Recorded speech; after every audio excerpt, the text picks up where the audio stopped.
Hey guys, welcome to another episode of the Both Sides Podcast. I am here with my lovely co-host, Gloria, Gigi, one-time ho-ho, blah, blah, blah, you know what I'm saying?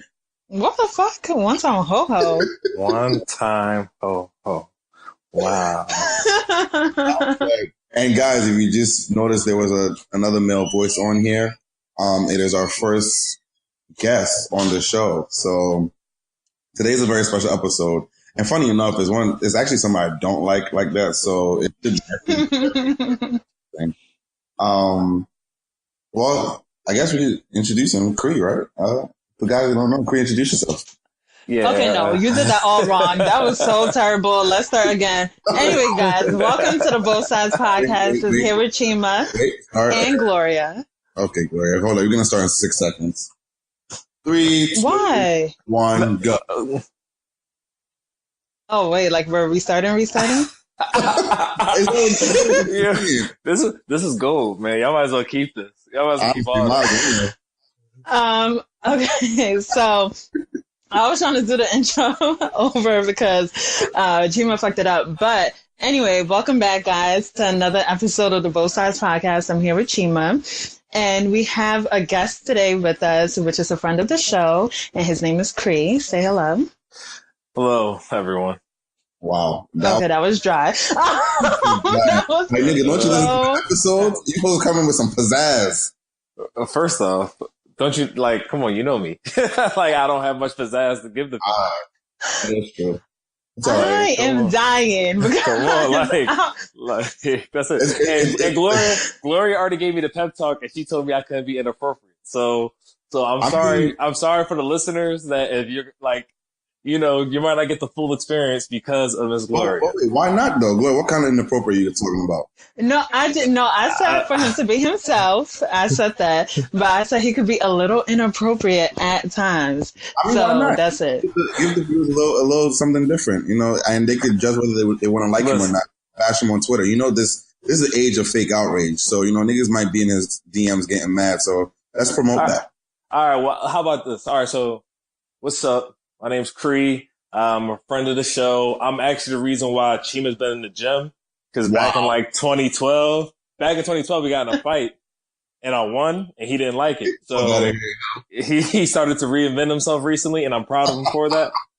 Wow. But I'm here to just spread some love and spread my opinion. And that's it. I have no other importance to anything that's happening today. So now we know two things. One, by the sound of him talking, he's a light-skinned nigga. And two, he's lying. All right, guys. two major facts you want to keep. And keep that in mind, especially the light-skinned thing, because you know light-skinned niggas having different views. Is there a light-skinned tone? Like, is there a tone of light-skin? Like, is that a thing? Yeah, that's you. No, but if I heard you, like, and I never saw you before, I knew you were light-skinned. Exactly. I don't think y'all can comment on that because you both have seen me. Yeah, but I'm saying, like with dark-skinned men, they have a bass, like a baritone in their voice that a lot of times is messing with light-skinned men, and it's not their fault, but that's just what it is. Chima gets the heaviness from his chest, not from his color.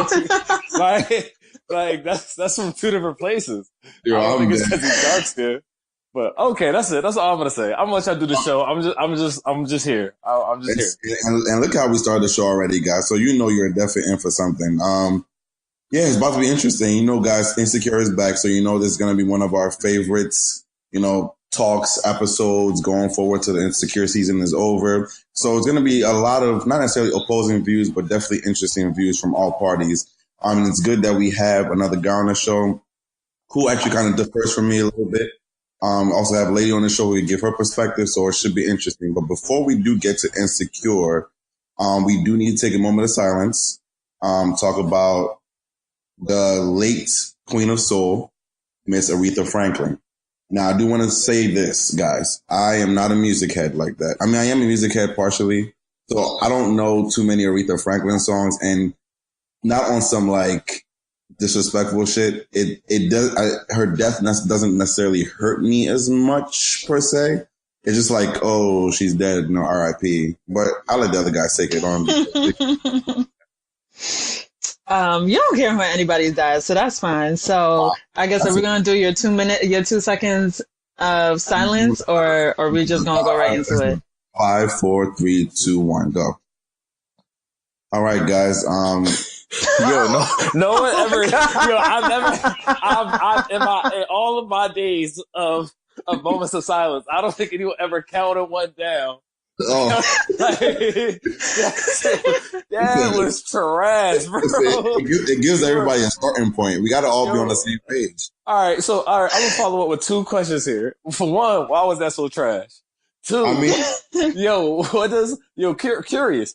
What is? I asked this before to somebody, but I don't remember the answer. Maybe you two do. What is it when you say the late, because when someone dies, like I thought it was like if they die too early or something. Like, what does it mean to be the late? Like the late. What does that mean? I don't know. I just think it's what people say, so I just follow suit. I mean, the late is that they died. They died. You sure? So they're no longer here. So it's the late. It might be. It might be. I honestly can tell that you don't know, but that's cool. I'll go with you. You got the most logic here. But do we ever use the early or the present? No. That's a good question. I feel like I might have heard early. I don't know why. I feel like I might have heard someone say early, but I don't know. But I always like when would that even apply? I mean, when you're born, the early child, I guess you're premature. No. You might be right, Gloria. Because I always, anytime I hear the late, I always think of like old rich white widows that'd be like my late husband Charles, and it's always a husband that died. Like, so maybe it just does mean dead. Like maybe it just means they died. But I was curious. I want to know if Chima was using it correctly or not because he already wilded out on this Aretha tribute he did, so we can continue going. But go ahead, Chima, do your thing. But yeah, she did pass today. Guys, today is Thursday, but when you do listen to this episode, it will be coming out possibly next week. So obviously when you're hearing it, it's you need to put yourself on Thursday's episode, I guess, right? If that makes sense, like Inception type thing. Anyway, no, again, Chima, you're messing it up. Okay, so we record on Thursdays. You're going to hear this on Monday. So obviously it would have passed. Okay, keep going. She's still the late Queen of Soul, though. So, I mean, that doesn't really change, right? Damn, that's kind of fucked up. Wait. She's still the Queen of Soul. But, R.I.P. Okay, let me just stop there, guys. Gloria, actually, take it over, yo. Because I'm going to stop disrespecting this woman and her death. So anyway, guys, because Chima entirely fucked that up. So I guess today she died in her home in Detroit. So How do you guess she died? She's dead. You don't get Chima, you were throwing me off. You were throwing me off. Okay, so she died today, right, in her home in Detroit. And Clive Davis already started, like, I guess, a tribute concert for her in November 14th in Madison Square Garden. So if you guys want to go, I guess you can check it out.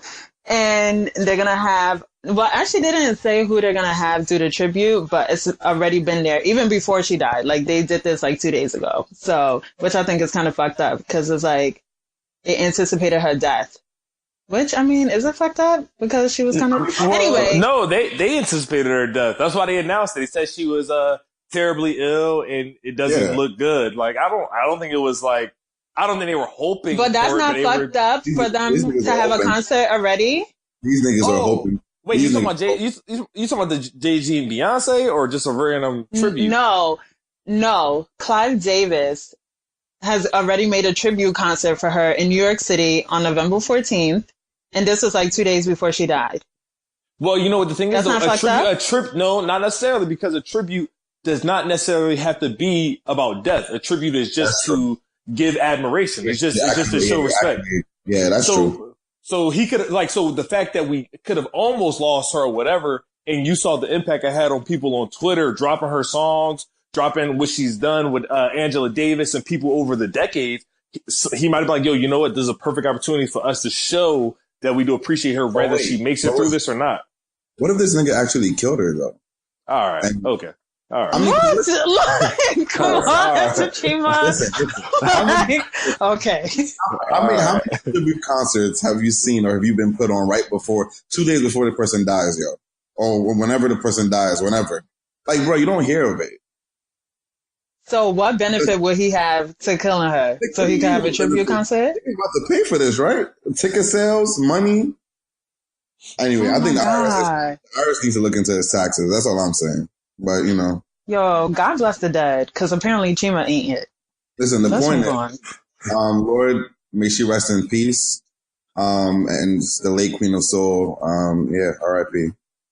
But yeah, this is crazy. You are so dry. This is so dry. Like, I thought Nigerians were respectful, bro. Like, I've always thought Nigerians to be respectful people. Only respectful. You over here wilding. No. Listen, the RESPECT song, I couldn't spell respect for to save my life. This man said ERSPC. He said ESPCA. NAACP. INDEPEND. What's wrong with this? Hey, yo. I couldn't spell it. Yo, okay, the the RESPECT song. I think that was the only song I really knew by her. I think. Honestly, she's like, okay, because like obviously for the people that don't know, I'm American. These two American raised partially. So like, you know, my family, no, just keeping it stacked. Like my family they grew me up with like oldies, old black music, stuff like that. So one thing I realized though, I wouldn't call myself an Aretha Franklin fan, like, and don't crucify me people for that, but it just is what it is. Yeah. But I will say, like, since all this happened, what I realized is I knew a lot more of her songs than I thought I knew.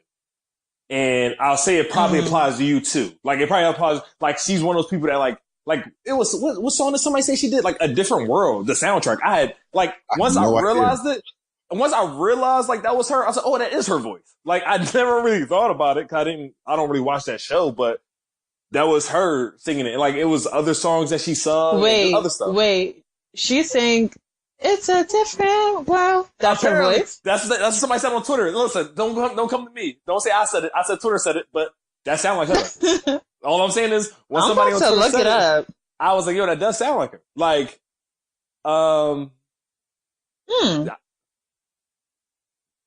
are you done? No, I thought you were still looking it up. I was waiting for the confirmation. Like, I didn't know Google took that long, but it's cool. My bad. You cool. But what I'm saying is, Teams, you probably know way more Aretha Franklin songs than you actually, you probably, if I played a good 10 Aretha Franklin songs that came out ever to you, you would, I can guarantee you probably know at least 6. I really doubt that Chima would know, actually, but I mean, you know, like Natural Woman and Say a Little Prayer, or no? I don't think you say song titles. I think he got to hear them, because I don't know song titles. Like, I'm be honest with you. Like, I don't know. My family listens to Celine Dion, and that was it. So I know a lot of Celine. Vincent and Wildin', bro. He got to chill with that Celine Dion. Bro, if she dies, you best believe I'm gonna be doing a tribute. I'm gonna be doing everything on this podcast because I grew up with Holy Night. No, what Celine Dion song is that? And second of all, please don't ever sing it again in your life. That was horrible. Third, I don't know. Cree, do Americans listen to Celine Dion the way like Caribbeans and Africans listen to Celine Dion? I'm gonna be super honest. Like I didn't know people really love Celine Dion. I didn't know. All right, so the first person I knew who openly said his people love Celine Dion was Chima that I ever met. I was like, what's good with you? But like, people do love Celine Dion, but like, I'm gonna speak for my family, and I would think my family is a typical American black family. Like, nah, like they, like my mom probably knows who she is. Like, my mom probably know a song or two, but like, nah, my people is very like Aretha, Stevie, Gladys Knight, like the LaBelles, like Osley Brothers. They're very like that. Like, you know what I'm saying? I didn't know people was really rocking with Celine like that. Like, you know, Celine Dion popularity is one of those things I realized through Twitter. When like, when everybody like, oh my God, an icon. I'm like, oh, y'all really like Celine like that? I didn't know that. Son, Celine is huge, bro. No, I know she's popular. I'm talking about more so to black people. Like to black people specifically. I knew she was popping. She's Celine Dion. I knew that for a fact. Like, I would never, you know what I mean? It's like, I know Cher's popping. I can see that. Yeah. But I didn't know black people was really rocking with her until like I said, till Twitter culture, you know, they all rally around one person every few months. And I was like, oh, y'all all like Celine Dion? Didn't know that. Cool. That's true. Yeah. Actually, now I think about it, because you don't really, just like you said, Gloria, it's really African and I guess Caribbean culture. And I don't even know why that is per se, because, well, maybe, I don't know. Maybe she does more international tours. I mean, it's probably like how the Asians love Michael Jackson, bro. You go over there, he's like a god, dog. Like he's wait, but isn't Michael Jackson a god for everyone? Nah, lowercase G. Like when I say that, I remember when he died. I want to say it was a prison in Japan, and I remember this. They actually let the prisoners choreograph like their own version of the Thriller dance, and they did it in their yard and recorded it. Wow. Like for Michael Jackson, like in their jumpsuits, like was really doing the Thriller dance in the middle of the yard, like that type of guy. But you know, Asians love karaoke and shit. They love all that pop shit. Bro, there's no way you go, you don't see Asians. Son, have you ever seen the Asians in the mall? Like when, well, let me not say the Asians. That sounds so crazy.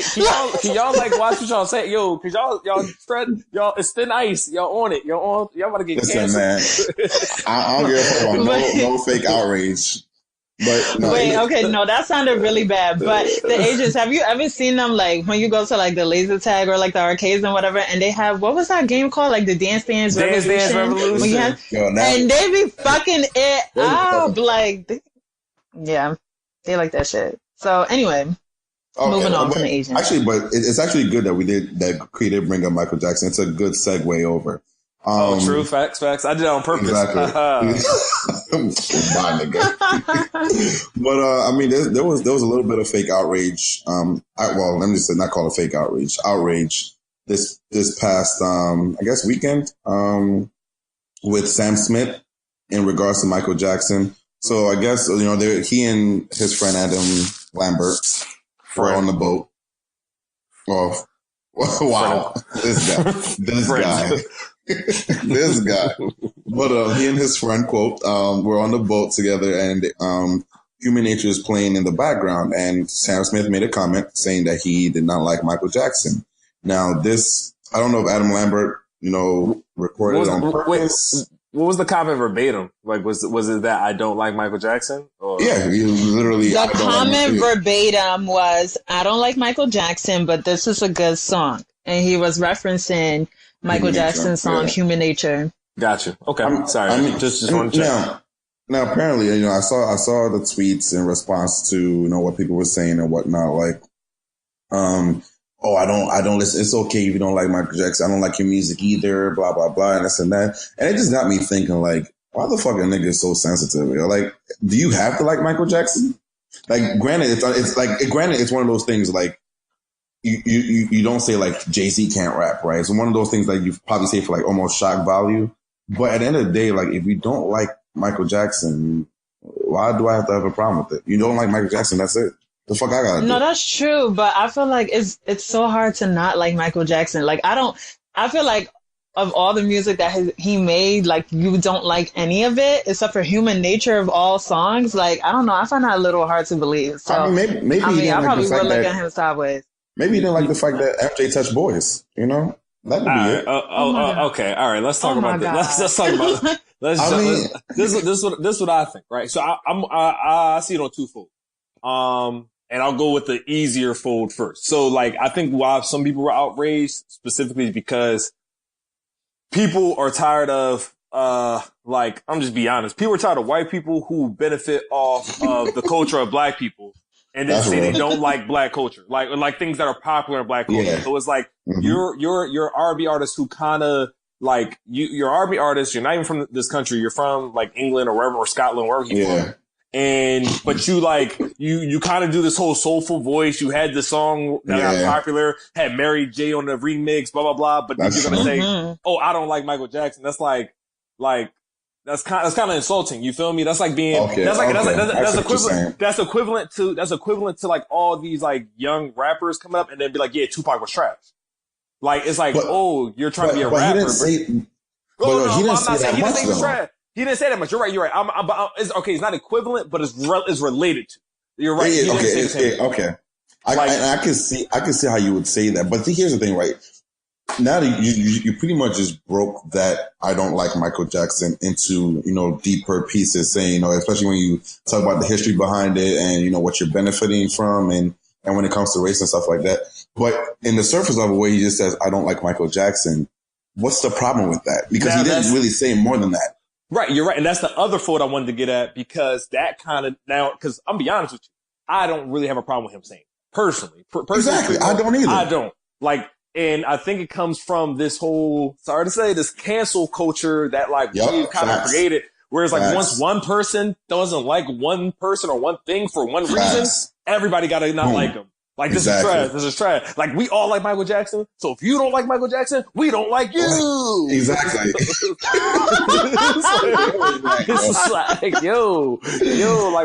where did all this come from, bro? He made one exactly. Comment. Bro, I don't get it. I really don't see, and all the tweets that are coming at him, bro, y'all niggas are still gonna bump Sam Smith because he replaces Adele when Adele's out of commission. They're the same person, just they be switching roles or whatnot. But I don't understand. Bro, listen, they're legit the same person. But I just don't understand where niggas. And when I was reading this whole article, my face, you should see my face. I was like, what the fuck is this? Am I really bothered by him not liking an artist, especially somebody like Michael? Nigga, you think Michael Jackson gives a fuck that Sam Smith doesn't like him? I mean, granted, he's dead. I'm not saying he'll give a fuck about much right now. But not for nothing. I mean, if a white person came to me and they said, "Oh my God," if I heard a song by the Rolling Stones, and I said, "Oh, I don't really like them, but I like this song," I wouldn't want anyone to attack me because I don't really give a fuck. You know what I'm saying? Exactly. I don't really care about their music per se. I don't so it wouldn't. Wow, their music. Damn, Gloria, that's fucked up. You don't give a fuck about their music. Damn. Now they're their people. I said something wrong? Those people. That's fucked up, Gloria. All this division, man. Especially in this time. She was a white man at heart, bro. I don't care what nobody says. All lives matter, guys. I don't know what y'all talking about. All lives matter. Yo, you gotta get out of my face, bro. Gloria, please continue what you were saying, please, so eloquently. Thank you. Basically, I was stating that I don't give a fuck, because if somebody came to me and said, "Oh, I like this, that, and the third," I would be like, oh, "Okay, I don't really like them, but I do like this one song." You know what I'm saying? And I would hope that they're not jumping down my neck because I don't like whatever. But I still think it's kind of hard not to like Michael Jackson. I still feel that way. But, and here's another thing. I guess to also add to Cree's point too is okay, there's like a third part. Maybe he doesn't like Michael Jackson, the actual character, right? The person, but because it's hard for me. It's you say something I don't like Thriller. I don't like Billie Jean or some shit. I'm gonna look at you you're kind of crazy because those are almost perfect songs, right? It's how do you meet a person that doesn't like Thriller or doesn't like Billie Jean or Annie? Are you okay?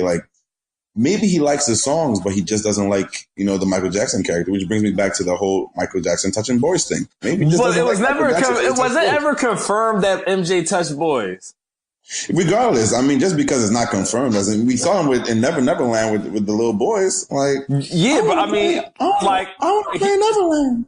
Yo, maybe he genuinely wanted to play, bro. We talking. That's a rabbit hole we need to go down. That's a rabbit hole we don't need to go down, bro. But listen, but can I just say something though? Can I just say that Michael Jackson, it kind of just speaks to Michael Jackson's greatness that he was able to touch little boys and we still listen to Thriller and Billie Jean like it's nothing. Stop. Because I don't know. I don't know. I don't like to think about that stuff because I don't think he did. I don't know. Let me not say much. All I'm gonna say is if Sandusky had dropped, Billie Jean on Thriller, we might be singing a different tune right now. Bro, listen, no one ever said it's literally parents. It's literally parents who work who their kids met Michael Jackson, and they I think it was somebody who told a story. I can't remember who it was. I'm not gonna say it because it's not important. Actually, I'm gonna say it, but this ain't. Don't quote me, nobody. I'm gonna say it regardless. But it was a person. He had a picture of I really wish I remember who it was. And he said his dad had a picture of Michael Jackson and him as a little boy, like the guy telling the story. And I think he said he was like in his like boxers or shorts or something, like, but he was like shirtless with Michael Jackson. And then somebody was like, yo, isn't this picture kind of crazy? Like, because of everything that happened with MJ, like you're not afraid of what happened, whatever like that. And he said, listen, like, I love Michael Jackson as like an artist. I love Michael Jackson. But understand this, if Michael Jackson would have ever touched my kid, I would have killed him. Like, but and his point basically was like, he never touched kids. Like, he loved kids and he spent time with kids, but I spent time around them. I knew none of the kids I ever seen him around was ever anything like that. He said, so as far as I know, he never touched them. He said, so I'll leave this picture up because I know this was an innocent picture of my kid just happy he met Michael Jackson. It was never nothing wild. So like, and that's what people were saying. People was like, oh, these people that came out, like, if anything, I know we always talk about that with like the whole, Me Too culture, or whatever. And people are like, oh, these women just want money. If anybody ever think really just wanted money, like, I think parents of kids who weren't touched were the first ones to ever do that. Like, that's a slippery slope. That's a slippery slope. I'm shaking the table. Bro, I'm gonna be honest. I'm not saying Mike wasn't. I'm not saying Mike didn't have his issues. I'm not saying Mike was perfect. I'm not the biggest Michael Jackson fan either. But my thing was like, if there was anybody to extort, it would be Michael Jackson. Because it was always mostly little white kids and they little white moms, little white soccer moms. I don't believe white women, bro. I'm not gonna lie to you. I don't. That's real. That's it. That's fact. So, bro, on some real shit though. If I'm afraid of a group of people, bro, white women, middle-aged white women. Middle-aged soccer moms them niggas scary, bro. Those niggas are fucking scary. Oh, they get you in a heap of trouble. They get you in a heap of trouble, bro. I'm good off that. So that's it. But that was it though. But Sam Smith, I don't think you said nothing wrong, bro. But if you know what I mean, whatever you know, if you break it down like you did, then it's kind of fucked up. Like, I said, it's whatever. It's whatever. Like, man, listen, God bless Sam Smith. I'm listening to your songs when Adele is out of commission. This actually staying on music. I guess music is almost like the theme for the most part. This whole debate that happened on Twitter, was it yesterday or 2 days ago, with Nicki Minaj and Safari? Right. Oh God. But even before we get there, right? What did you guys think about Queen? The album, that's the album name. If you guys don't know. No, I listened to it. Niggas are mad sounding like, what's that, Queen? No, I was waiting for Gigi to go first, man. I was about to go, but I had to collect my thoughts. But I'll take over since we're bringing it back to me, which is no. Oh, yeah. You want to talk about it first? No, I said you got your thoughts together now, right? You good? Okay, yeah. The album was trash. I personally just liked a few songs. I guess you did the Barbie Dream coming at everybody. Okay, cool. That was cute, I guess. Like, I thought it was unnecessary, whatever. I like that song with The Weeknd, even though it's not like a typical Weeknd song. And Ganja, whatever shit. It was called Ganja Dreams. Ganja burn. Yeah, that song was horrible. Okay, I listened to it again just so everything would be fresh in my mind when we're recording, and I was like, no, this song is trash. Like, I was like, no, this album is horrible. I didn't even listen to the whole thing because I was like, okay, next. So that's my review. Oh, okay. Well, all right. It seems like so overall, would you give it trash? What's the rating out of 10? Basura. I should start doing that. Ratings. Okay, so trash out of 10. Okay. Cree. Okay, so I'll try to keep this brief. Basically, overall, I didn't enjoy the album. Like, I didn't think it was great, but I'm gonna be honest, I hardly enjoyed Nicki's albums. The only album of hers I really, like, I can say I liked, it was Pink Print, obviously. Like, you know what I mean? Like, I was the only one I really, really, like, rocked with for the most part. And even that, I don't go back and bump heavy. Like, it's like, I just knew it was a good album.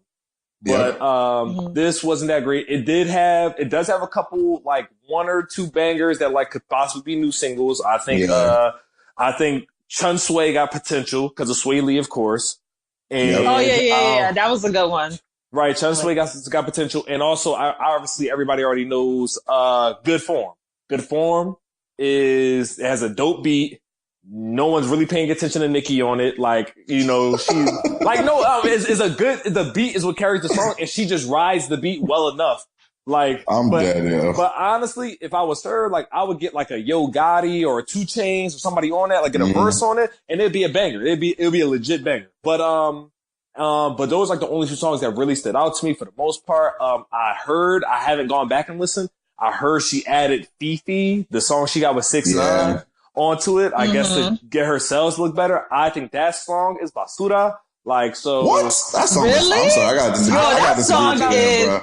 Nah, that shit's fire. I'm gonna be honest. I'm gonna be completely honest. Like, my feelings towards 6ix9ine are such a like roller coaster. Cause like, I can admit it's catchy. I can like separate something being catchy and still being trash.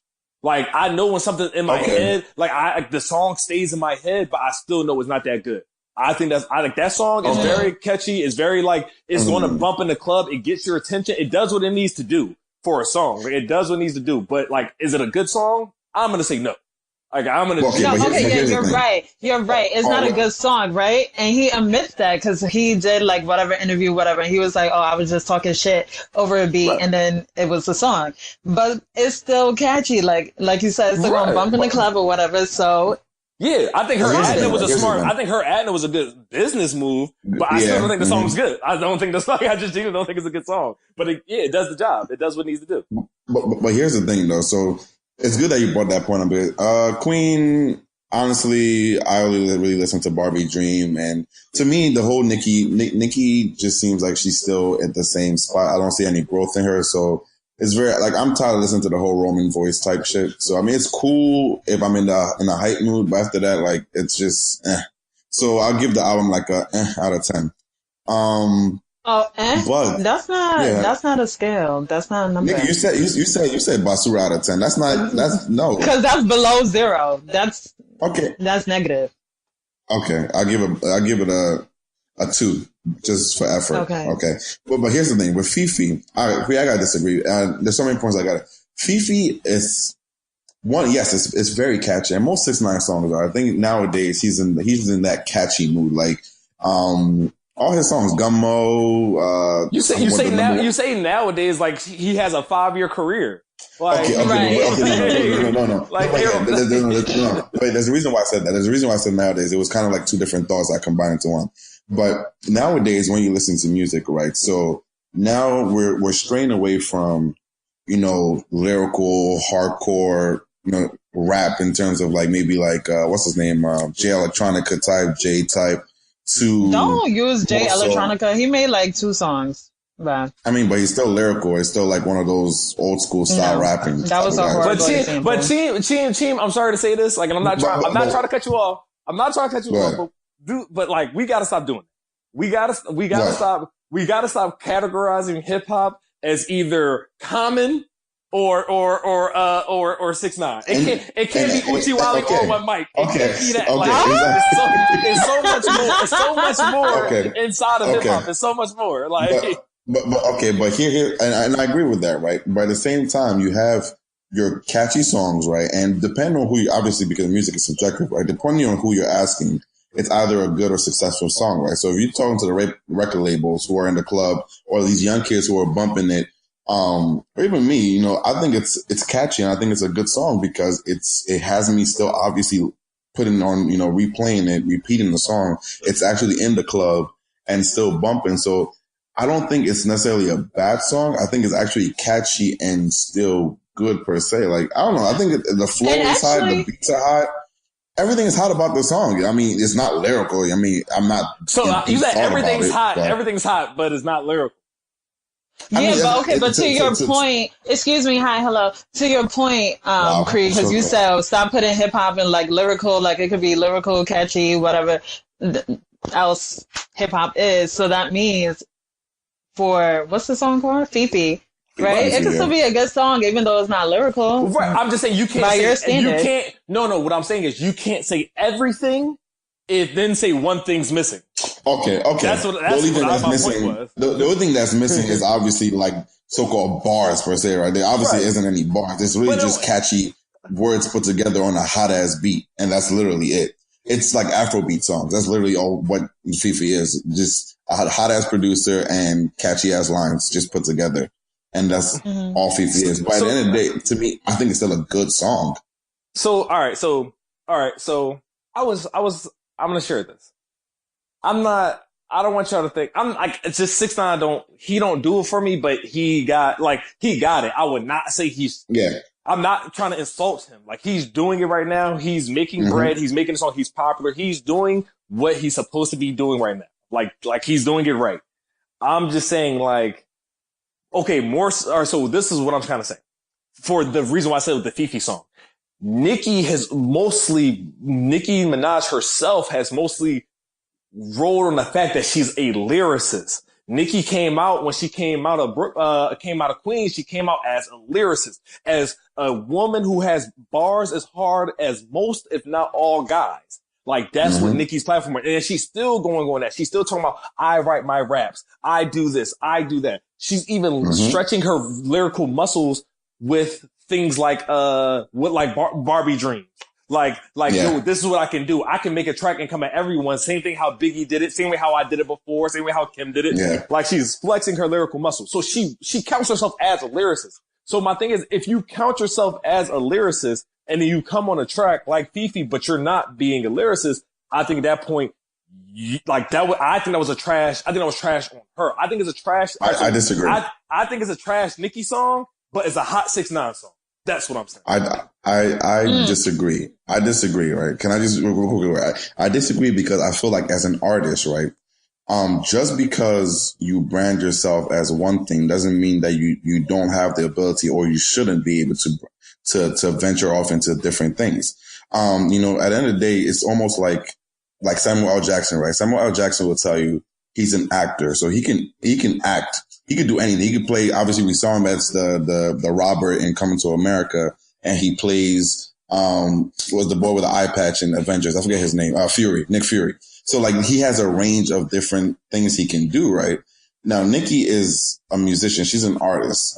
Yes, she came out more so, and we saw her as her being able to match up and go punch for punch with the guys. Right. That doesn't mean that she shouldn't still be able to come out with a catchy ass song, especially something that's going to bump in the club or stuff like that. I mean, I'm sure I can't remember off the top of my head right now. I'm sure we've seen Jay on a catchy ass song before, even though he's still being the lyricist guy that he had, and people forgot that he had Jock and Jay-Z, which people hated. I personally love, but people forget about that. I mean, but at the same time, at the end of the day, she's an artist, right? So she should still be able to. Now, I kind of do agree with you saying that it's a hot 6ix9ine song because pretty much that's the route that 6ix9ine has been going, and he's still fairly new anyway. Nicki has some time in this game, so she obviously it's very different from that. Fifi is different from her verse on Monster, right? Or anything on Pink Print. But she should still be able to, still have kind of fun with it at the end of the day, right? And because if you're not having fun with it, like, what's the point? So my thing is, if you took one of them off the track, right? So if you took Nicki off the track and it was just a 6ix9ine track, it's would it be a hot song? Okay, if you took 6ix9ine off the track and you take 6ix9ine off the track, it'd still be hot. If Nicki did it by herself, if Nicki dropped that song, it'll still be hot. It'll still be hot. Yeah, because of her flow. Like, actually, excuse me. It's still gonna be hot because her flow on it was really nice. Like, I thought she sounded really good on the track. Okay. She did. Exactly. No, listen. Obviously, we don't agree. That's bottom line. And you could compare it to Chun-Li as well. To me, I think you can because it's Chun-Li. I can't remember the lyrics from Chun-Li. I don't remember what the fuck she was talking Ain't about. No lyrics. It's King Kong, and that's everything was exactly. But everything was fucking catchy and it was lit. So it's almost the same thing. And guess what? You know the best part about that is. Right. I don't like Chun-Li. Everyone does. I don't like it. I hate it. And I've been on. Laura been called. Bro, I'm like, yo, this is so. Yo, to me, I'm like, dog, like, what were you doing? Like, I feel you. Like I said, I can't get mad if you're doing it and it's making you bread and it's not hurting anybody. If it's making you bread and it's not hurting nobody, I can't hate. But I can still say I don't fuck with it. And that's my. Okay, I have a question. I have a question though. So do you think Nicki is a lyricist? I I count her as a lyricist because she counts herself as a lyricist. But but also, but no, because she calls herself a lyricist. Like, do I think she's a good lyricist? Is that what you're asking? Or is she? Yeah, like, would you consider her a good lyricist? I think she has the ability to. I think recently, whatever pills she's been popping has been keeping her off her rocker. But here's the thing, though. Technically, though, I feel like every rapper is a lyricist, right? But are you a good lyricist? That's where the question really comes in. I think lyricist doesn't necessarily mean. I don't think every rapper's a lyricist. I think a lyricist literally is something like you're. It's like saying like everybody can be a ball player, which is a rapper, but everyone's not a center. Everyone's not a scorer. Everyone like, you know what I mean? You got somebody that scores. Okay. Yeah. You're a scorer. Like, okay, like you the big man. I see what you're saying. Yeah. Everybody got their part. You know what I'm saying? So like everybody's rappers, but it's like, oh, you're a lyricist. I come to you for lyrics. Okay. I come to you for the banger. Like that's what you do. That's true. Okay, so we didn't answer my question. So I guess you're saying that she has the potential to, but not really. Well, we can listen. It's not. She's proven she was a lyricist. If you go to Nicki in 2009, 2008, 2010, Nicki had a bar. If you, I'm pretty sure it's something you can. Piggy. Her verse, whatchamacallit was kind of hard. Watch Your Man, Other Will, Watch Your Mouth, Motorsport. That verse was hard. That verse was hard. Yeah. That's true. Like, so, she's a lyricist, but sometimes she comes out with sometimes she hits you with the super bass, like the pop, and then sometimes sometimes she hits you with the Fifi. She hits you with the, I don't know. I just feel like she always talking about her pussy, so I feel like it's just so hard for me to sit here and be like, I'm just not into it. I feel like that's part of the whole women empowerment for her, though. Yeah. But your question, Gloria, is actually, men always talk about they dicks and fucking and all that shit, and we don't say nothing about them. Do they talk about their dicks? Yes. Do they talk about them fucking? Yeah. Niggas always talk about fucking bad bitches. Yeah, all they talk about is fucking bad bitches and fucking your bitch. And then go home and fucking their wife. Every rapper always talk about going, I'm gonna take, nigga, what's your bitch gonna say when your car next to mine? Like, it's always something like that, bro. Like, that's what rappers talking about. Real talk, though. No, but Gloria, that was actually a good question because it also kind of leads us to, the whole lyricist thing with her interview with DJ Funk Flex, which I might just want to preface this and say that interview was complete trash. For starters, trash. Flex, my god, terrible interviewer. I hate his voice. I y'all hate that kind of sound alike, bro. That's kind of crazy. Must be that dark skin energy. Get the fuck out of here. Get out of here. Must be that dark skin energy, bro. Because y'all kind of sound alike, bro. I'm just saying. I'm dead. See how that shit came back to bite you, Chima? That was good. No, but like it took me legit maybe like 4 hours to watch that 1 hour interview. And it was pretty much, I'm saying all this to say, okay, now the lyricist thing, she talks about how Safari pretty much did not write any raps for her. She also talks about how he was a hype man in their group back in the day and whatnot, and didn't motivate her. Yeah, but we knew that to be a rapper. But okay, now, so do you believe the claims that she never got Safari didn't write for her or anything?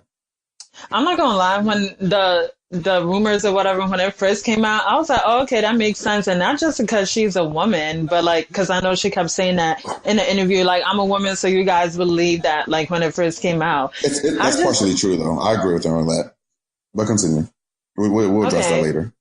For myself, right? I just think that, I just believe that because I'm like, they were always together. So I was just like, I feel like at some point, like if he was trying to be a rapper or whatever he was trying to do, and she's over there trying to write a rhyme, he might have contributed to that a lot.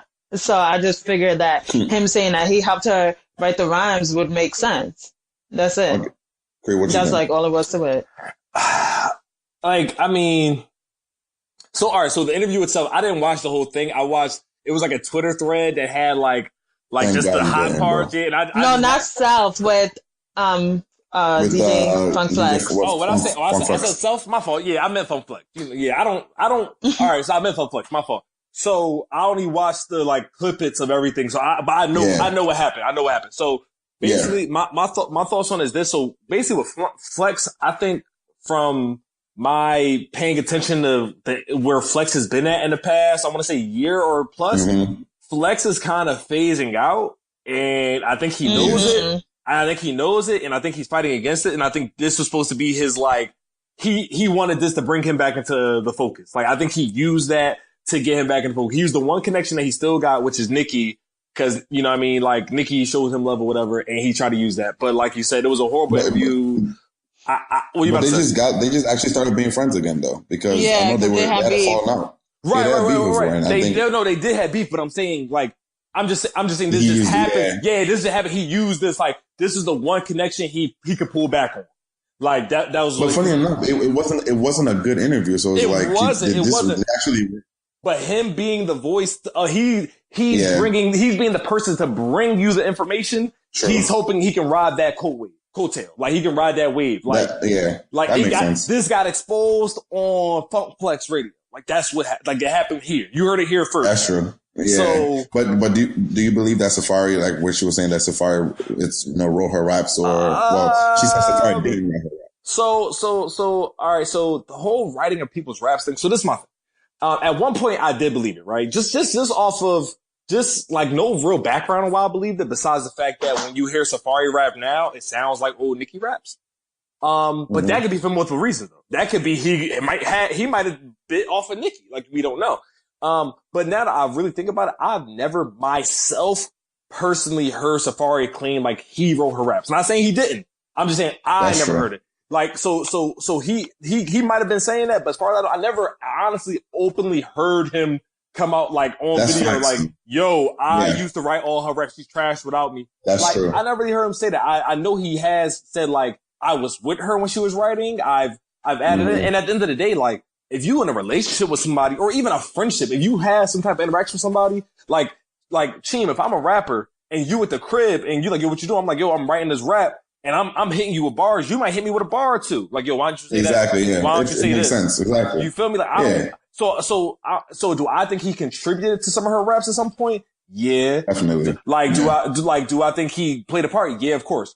Now anything else? Cause now, and with her being her, of course, if you feel as though somebody's saying, I wrote your shit, you're going to combat 3 times. He didn't write shit. He was trash. He didn't do shit. It's all me. That's true. Like, it's like, that might not be completely true either. So, I think she went super hard though, like extra hard on, because just the shit she was saying, because again, like, just like you said, I don't think Safari has necessarily come out with a video saying, hey, I did this. Well, maybe he said it with his boys and whatnot, but it's usually secondhand information that we get. Like, we hear something like, oh, we can see the effects of Safari not being around her type shit. Like, but not necessarily Safari coming on and saying, yes, I wrote Nicki Minaj's raps or anything. So it's very interesting. So I Googled it randomly. I randomly Googled something because I wanted to know. I was curious. So this is like an article. He from randomly Googled. Okay. No, I randomly Googled it right now. I just I didn't have it up ready for this. So that wasn't random. So you just Googled. My fault, bro. My fault. Okay. Sorry, I'm big on semantics. Yeah. Okay. Oh, you big on semantics, but you let your man do a silence. Never mind. I'm not gonna go back to that. Wow. So all I'm gonna say is this. They basically, Safari, like, they asked Safari about Nicki or whatever, blah, blah, blah. And he said, all he said was the last album, whether people know it or not, I was a part of the creative process up to until last month and a half of it.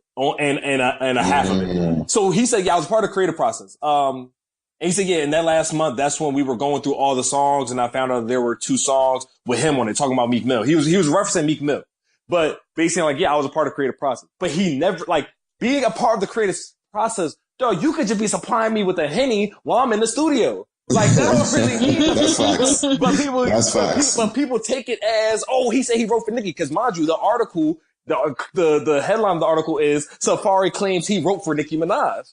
But he never really said that.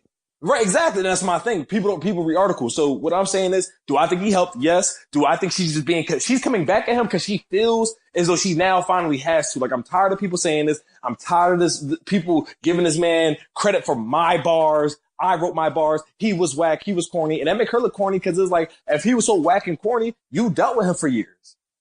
Like, you dealt with him for 12 years to be exact. So you talking about he was broke and this, that, and the third and blah, blah, blah, like, which all might have been true, but you was okay with that. You was down for the get down. Like, don't try to That's come true. at him. Don't try to come at him now. You feel me? Now, mind you, I think Safari's a cornball. For the record, I think he's He is super a cornball. corny. I think He's he's Wait, super corny. oh my God, Yeah, no, he's Jamaican. He's a guys. cornball. This is why I interject, right? Because, okay, he is corny, right? Safari is corny. But I think through, you know, him breaking up with Nicki Minaj, getting on Love and Hip Hop, like you see a little more of his personality and stuff. So I think even though he's still corny, it kind of like works in his favor, if that makes sense. Which I don't know if it does, but whatever. He has something I call Ray J swag. Ray J? Ray J swag. It's something I coined that like dudes that are super duper corny, but it works for them. Like it still gets them shit and get them bread. Like it's like I don't know how it works. You're just super corny. Like you're a corn, but like it just work. It works. It works for you. I can't hate. It worked for you. Like I call it Ray J swag. That's it. That's facts. No, I agree with that. No, that's a fact because Ray J is corny too. So, with all of that said, right, like with Safari doing whatever he did and her going at him because she said a lot in that interview. She basically said that she's been cheating on Safari with Meek Mill, which I don't know why because Meek Mill looks like a toad and he sounds like a. Yeah, stop calling my man. Then, no, he does. No, because I cannot understand it, but you know what? I'm gonna let them cook. New York niggas be mad for no reason. Like, man, Meek ain't come at y'all at all, yo. Yeah. Anyway, Gloria, ain't you from upstate? Exactly. No, I am not. Cree, do not. Okay? I am not from upstate. Thank you very much. Fucking Albany. Like, where you from? Fucking Rochester. Fucking Ithaca. Get the fuck out of here. I feel like anyway, so going back. So she basically said, like, Meek Mill, whatever, like, she been cheating on Safari with Meek Mill because she was like, oh, we were messing around for years. Plural. And then she was like, and then we got together. Then she also mentioned how he was using money, like she gave him on prostitutes or whatever. So, and then what else did she say? People got to stop wilding on the prostitute thing too. That's too much. People will keep wilding on that. Like, I mean, like, I don't pay money for sex, at least not directly. At all. But at least not directly. But like, facts. I feel like it's a very, I feel at this point, I feel like sex work is a very common thing as far, like, I feel like a lot of people do that. I don't, and then people say prostitutes, that they thinking is like, was he picking up shorties from the alleyway or was he just on like, you know, a chick from the club? Like some high-end shit.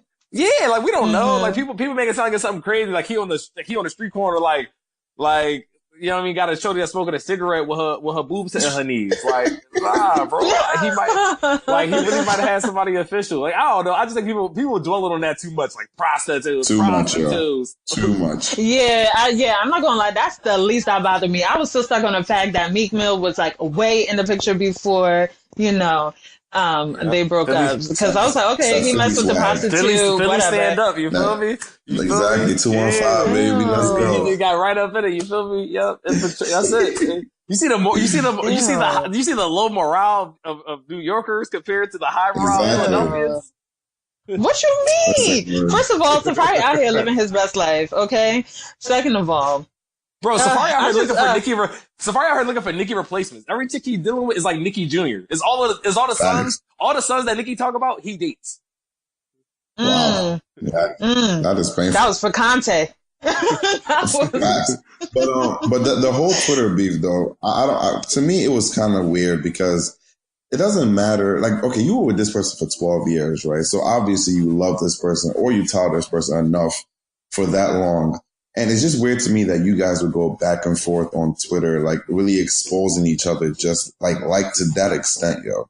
This shit is so fucking wild to me. These niggas Nicki's what, 35? Like, nigga, you somebody's grandmom, dog. Like, what the fuck? All right. No, she is not Bernice Burgos. Please relax. I mean, she is nobody's grandma, but she is pushing 40. And I just feel like if you were dating, like you said, if you was dating somebody for that long, right? And you talking about all this shit, like y'all was both broke together, like y'all were both coming up together. Exactly. Like she was saying, like she drove to Atlanta, signed a lien. It's like he didn't want to work. You supported him through that. So y'all was kind of helping each other try to get to wherever you're at now. So I feel like it's really corny that now when push comes to shove, like, first of all, I would take that shit with me to the grave. I would not be opening my mouth talking about, oh, I paid this down the third, you use my card for prostitutes, because I am very prideful.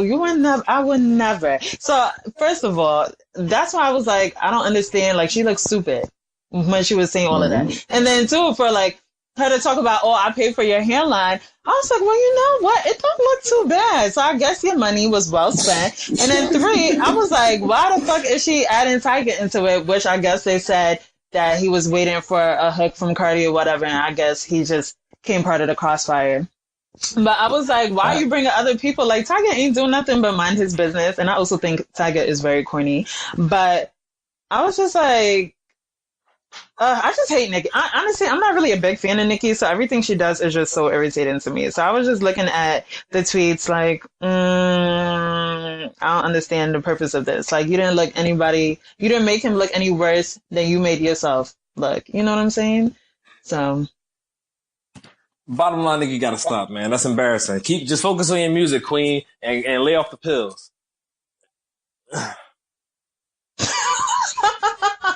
I don't know why you keep saying she's on pills. Why you keep saying she's on pills? You know what? This behavior of hers has been crazy. Very erratic behavior. Meek openly said he was on pills, and he was dating Nicki when he was on pills. So I wouldn't be surprised if she was pilling up with him. And yeah, bro, like, and then she be like talking about pills on her songs, but we overlook it because it's like pill popping culture right now, so we kind of overlook it. But I don't think we should overlook it. I think we should pay attention that Nicki's popping pills. Yeah, she did sound erratic, and she came at DJ Sub because apparently, I guess he said Cardi's album was better, which to me, it kind of feels like Nicki, anyone who basically has something to say about her music, or what she did say on Funk Flex, like she doesn't mind constructive criticism, but it seems like people are coming at her, which is fair, but I just feel like it seems like she comes at people like if they know her and they say that they don't like her music, then she automatically has beef with them, which kind of is what happened with her and Funk Flex, which why they had beef is because he stated that he didn't really like her freestyle or whatever shit she had just put out. And the same thing with DJ Self. He stated that he liked Cardi's album better than Nicki Minaj. And then she started going at him, talking about, oh, you only good for a VH1 check, yada, yada, yada. Like, basically calling him, where's my hug at, nigga, which I think is very insulting. So she was just going in. So I feel like every time somebody opposes her or say, hey, I wasn't really feeling, your music or whatever you put out, and they're kind of cool with her, then she takes that very personally. And then she like, I'm not fucking with it no more. Which I'm just like, not everybody's going to like your music. She's very, very insecure. And I'm just praying that, she's delivered one day. Hopefully she finds a lot and, it's delivered. God bless, do we still want to spend more time on Nicki? Because I feel like I'm getting corny by just talking about her. No. All right, cool. This is actually very interesting. Staying on, our black women, our black queens, Omarosa. Here's the thing with this, right? And the reason why I took interest to Omarosa was because of Shannon Sharp. Now, guys, you don't know who Shannon Sharp is. He is on the show with Skip Bayless, who was formerly with Stephen A. Smith. You should see him on Twitter with, the cognac and black him out or a bunch of memes up and down. The memes. He's fine as fuck, basically. Yeah. Mm-hmm. God damn it, Floyd. Keep it in your pants. Can I just say that? Wait, real quick. I just want to say that Shannon Sharp eats the same breakfast every morning, yo. Like, yo, if you guys have your phone, right, please just take a quick second. Listeners, also co-hosts, go on Instagram, just type in Shannon Sharp. Look down the middle column. Legit look at his breakfast, yo. It's the same. What is his breakfast? Oatmeal? Oatmeal with fruits and egg whites. Gloria, legit. No bullshit. No bullshit. My dad has been eating oatmeal for breakfast since as long as I can remember. He doesn't eat anything else. Just oatmeal. His breakfast, every single morning. His breakfast is literally the same exact fucking thing every day. That's why he's in shape. I mean, that's understandable, but yo, do you know what kind of discipline you have to have for that? Anyway, that's besides the point. Let's stick with Omarosa. Okay, the reason why I was really kind of intrigued about this Omarosa thing, because I saw that he was kind of defending her, right? Which was weird to me. Now, let me kind of give it a backstory to this. Or Gloria, you want to give like a backstory to this Omarosa thing? No, I don't know. I don't know the backstory for Shannon Sharp at least, but he was defending her for what? But yeah, I'm gonna talk about that. But the whole Omarosa, while we're actually talking about Omarosa, period. Oh, okay. So basically, she just released her book called Unhinged, an insider's account of the Trump White House, and it just came out on Tuesday. And basically, she's basically being a whistleblower. Talking about everything that happened in the White House. She recorded private conversations in the Situation Room, which kind of operates on an honor code. So they don't check you. They don't screen you. You don't go through detectors or anything like that. They're just assuming that you're leaving your phone in the front and you're not bringing it in to record conversations. But Omarosa was like, which is stupid as fuck, I'm about to get all this shit on tape. So she recorded conversations with, Donald Trump. Apparently she has tapes of him saying the N-word, which I really don't care about because we all know, like, he says it. Like, I don't feel like it's going to do anything to discredit him. And so basically she's going on a media press tour right now talking about the book. Is that the context you wanted? And how she was fired from the White House. And pretty much this is why she's blown the whistle, because she was, what was she in the White House? She was the director of communications for the Office of Public Liaison. And she was the first, I know, right? And she was the first African American to hold a senior staff position in the White House. So basically, she was only there for a year, and she just want to fuck shit up, basically. I want to touch on a few things you said, especially with the honor code. This is somebody who works in security and stuff like that. It's very, very stupid. If that's how, the White House, really operates in terms of not being searched and you expecting to not bring your phones in. No, that's just for the Situation Room. That's so fucking stupid still, because with situations like Edward Snowden and others, you would think that the national security would, be placed on a higher level. Either way, I was bringing this back to Shannon Sharp because I was seeing Omarosa's tweets everywhere, talking about her. And I saw, Donald Trump. Donald Trump. I sound like Elmer Fudd, Donald Trump.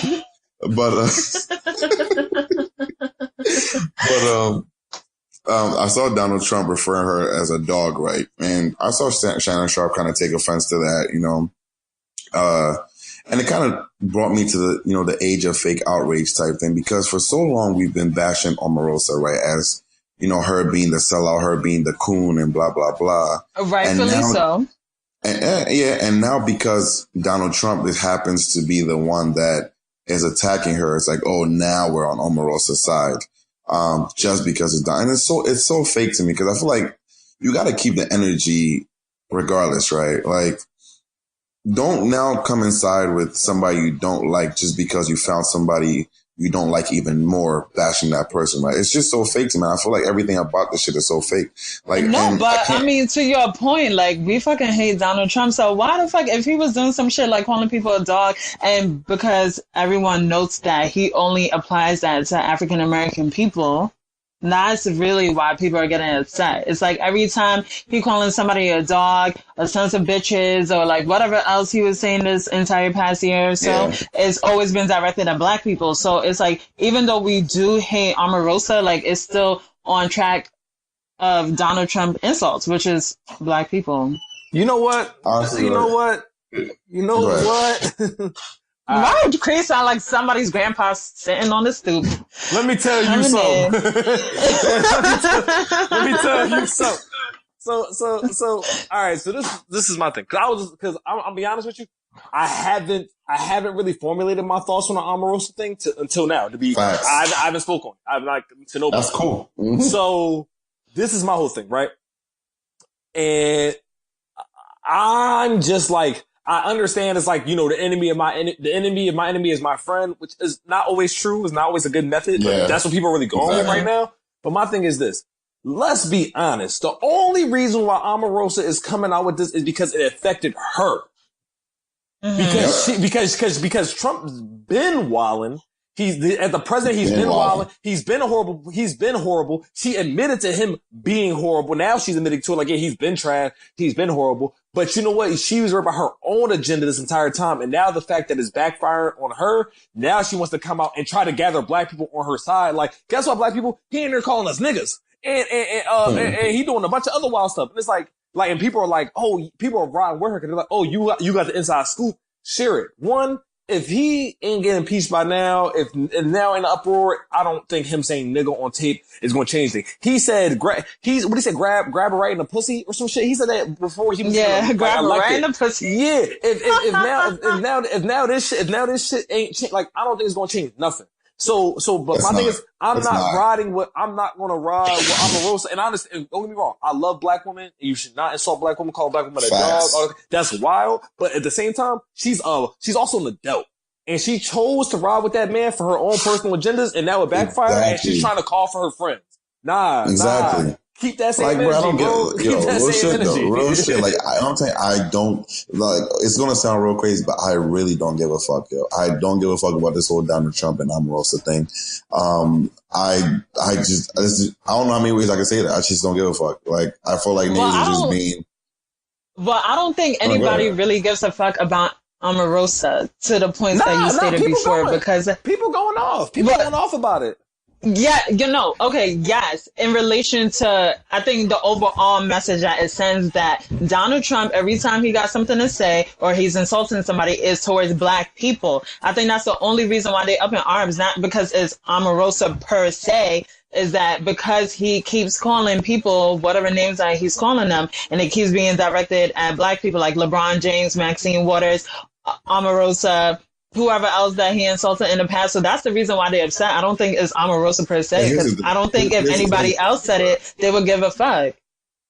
Here's the thing. I'm kind of conflicted on that too, because Donald Trump, crazily enough, is at this point, he's Teflon Don, right? He nothing could pretty much, nothing morally or ethically can affect him, because he's built that reputation as being the guy who can, he could grab mad women by the pussies because he's a celebrity, and they'd be all cool. Or he could pay off a porn star, or he can call a golden family. He could just talk shit about a golden family and shit like that. Like, it's just like at this point, it's like you don't want to let go. You don't want to let go on the outrage, right? But at the same time, you know that the outrage also doesn't lead anywhere. It's like, so what do you do? Because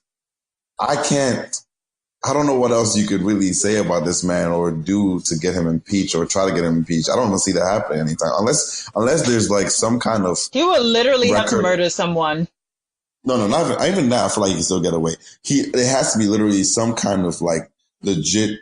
I gave information to the Russians, or I sold blah blah blah, or it has to be something like. That's not going to do shit, because we've seen him meddling in Russia. Yeah, everything is not doing shit for him. No, that's different. No, the reason is that there's really no physical proof of Donald Trump actually doing X, Y. It's always like the people around him. Well, more so administration. But I think close enough was that they found proof. They found proof that Russia did meddle. That they did like take part in meddling in elections, in U.S. information. And Donald Trump not only defended Russia, but also publicly threw the U.S. and the government under the bus. Like, yeah, I don't know what these guys are talking about. They were wrong. Like, that's insulting, and I don't see anything. It's still not enough. It's still not enough. I think it's close enough. It's enough. Close, what are you talking about? It's not enough, Chima. What are you talking about? It is. What are you talking about right now? At a national security standpoint, in terms of him physically having Russia meddle in the elections, regardless of saying whether, yes, the U.S. is right, the U.S. is wrong, if he didn't actively say, hey, Russia, or there isn't proof of him saying, hey, Russia, meddle in these elections, it's not going to get him off. It's not going to stick. That's why he's still in office. So we can say, yes, his son, his lawyer, pretty much had contact with these Russians or whatever. But because it's not him directly, he's not gonna. It's not okay, but by that impeached. standard, because if it was Obama, it wouldn't have to be with him directly, and his ass would still be impeached. So what are you talking? But yes, okay, we understand. We're playing by different rules. Exactly. Yes, Obama is black. Okay, I understand that. But I'm still saying, if we still trying to go off that premise, that doesn't make sense, because the fact that is that close to him, his son, his people, and his cabinet, whatever, is enough to get him impeached. It's not, because he's not impeached, bro. No, they almost impeached Bill Clinton. They almost impeached Bill Clinton for getting ahead in the fucking Oval Office. So you're not about to tell me that they cannot impeach Donald Trump for this bullshit. Get the fuck out of here. But also, let's also remember, being impeached doesn't even mean you're getting kicked out of office. Let's always remember that too. Oh, there you go. So it don't matter. I don't think he's not getting out of office. Though he's not getting out of office for how many? He got 2 more years, 2.5. Yeah. He's finishing his term. He's finishing it out. He's finishing his term. Like that's all. I know that. It is so depressing. He's finishing the term. It is wild. I'm mad. Cree laughed so evilly like that. He said, "He's here to stay." Bro. Because you know what? This nigga laugh like Doofenshmirtz off Phineas and Ferb. Bro, I'm tired of niggas, bro. I'm tired of niggas. Like people just, cause people be wildin'. people be wildin'. And then when it backfire, I just look at people in the face like, yo, you idiots. Like, everybody be wildin'. Stop wildin'. That's why mad people are riding this Omarosa train. Like, don't give me, like, stop riding this train.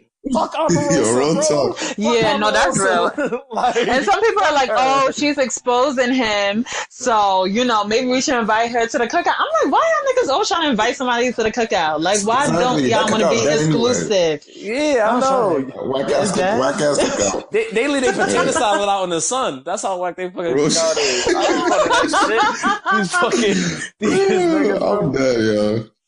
Okay, I guess we can. Let's bring it back local, guys. This is actually very interesting to see. Oh, I want to start this one. I want to start this one because I would really like to talk about. So, if you guys did not notice, okay, there is this lady called Dubai Prom Mom. Okay. Oh, and wait, how are you going to start it? How are you going to start it? I'm starting it. When she's Philly-based and we're from Philly. Exactly. That's the reason why I'm starting it. Okay. I just want to talk about the lovely city of Philadelphia, which there was this lady called Saudia Schuler. Saudia. Okay. And she was called Dubai Prom Mom. Why? Because I think she went viral, was on the Shade Room, whatever. Last year, her son was going to prom. And she had a Dubai-themed, I guess, going away to the prom party. I don't even know what the party was for. Because you don't know what it is. Prom send-off. Exactly. Excuse me. Okay, a prom send-off. Oh, I'm so sorry, Philadelphians, in your nasty city. Okay, so anyway, so she had a prom send-off. She had hired, let me even look at it correctly. She had camels, exotic cars, sand, and she paid $25,000 for this party. Now, why does this matter? Because she was just indicted for 6 counts of wire fraud, 1 count of government funds, and 2 counts of Social Security fraud. So she frauded the government out of $37,000. She opened her own restaurant. She threw on lavish parties. Apparently she gave back to the kids because she had a Christmas, shop thingy. And she was giving toys away. You're wildin'. Oh my God, you're wildin'. So, I guess Philadelphians, if you want to defend your city and this lady who's frauding the government, okay, I don't expect anything less from Philadelphians. Okay, we all know.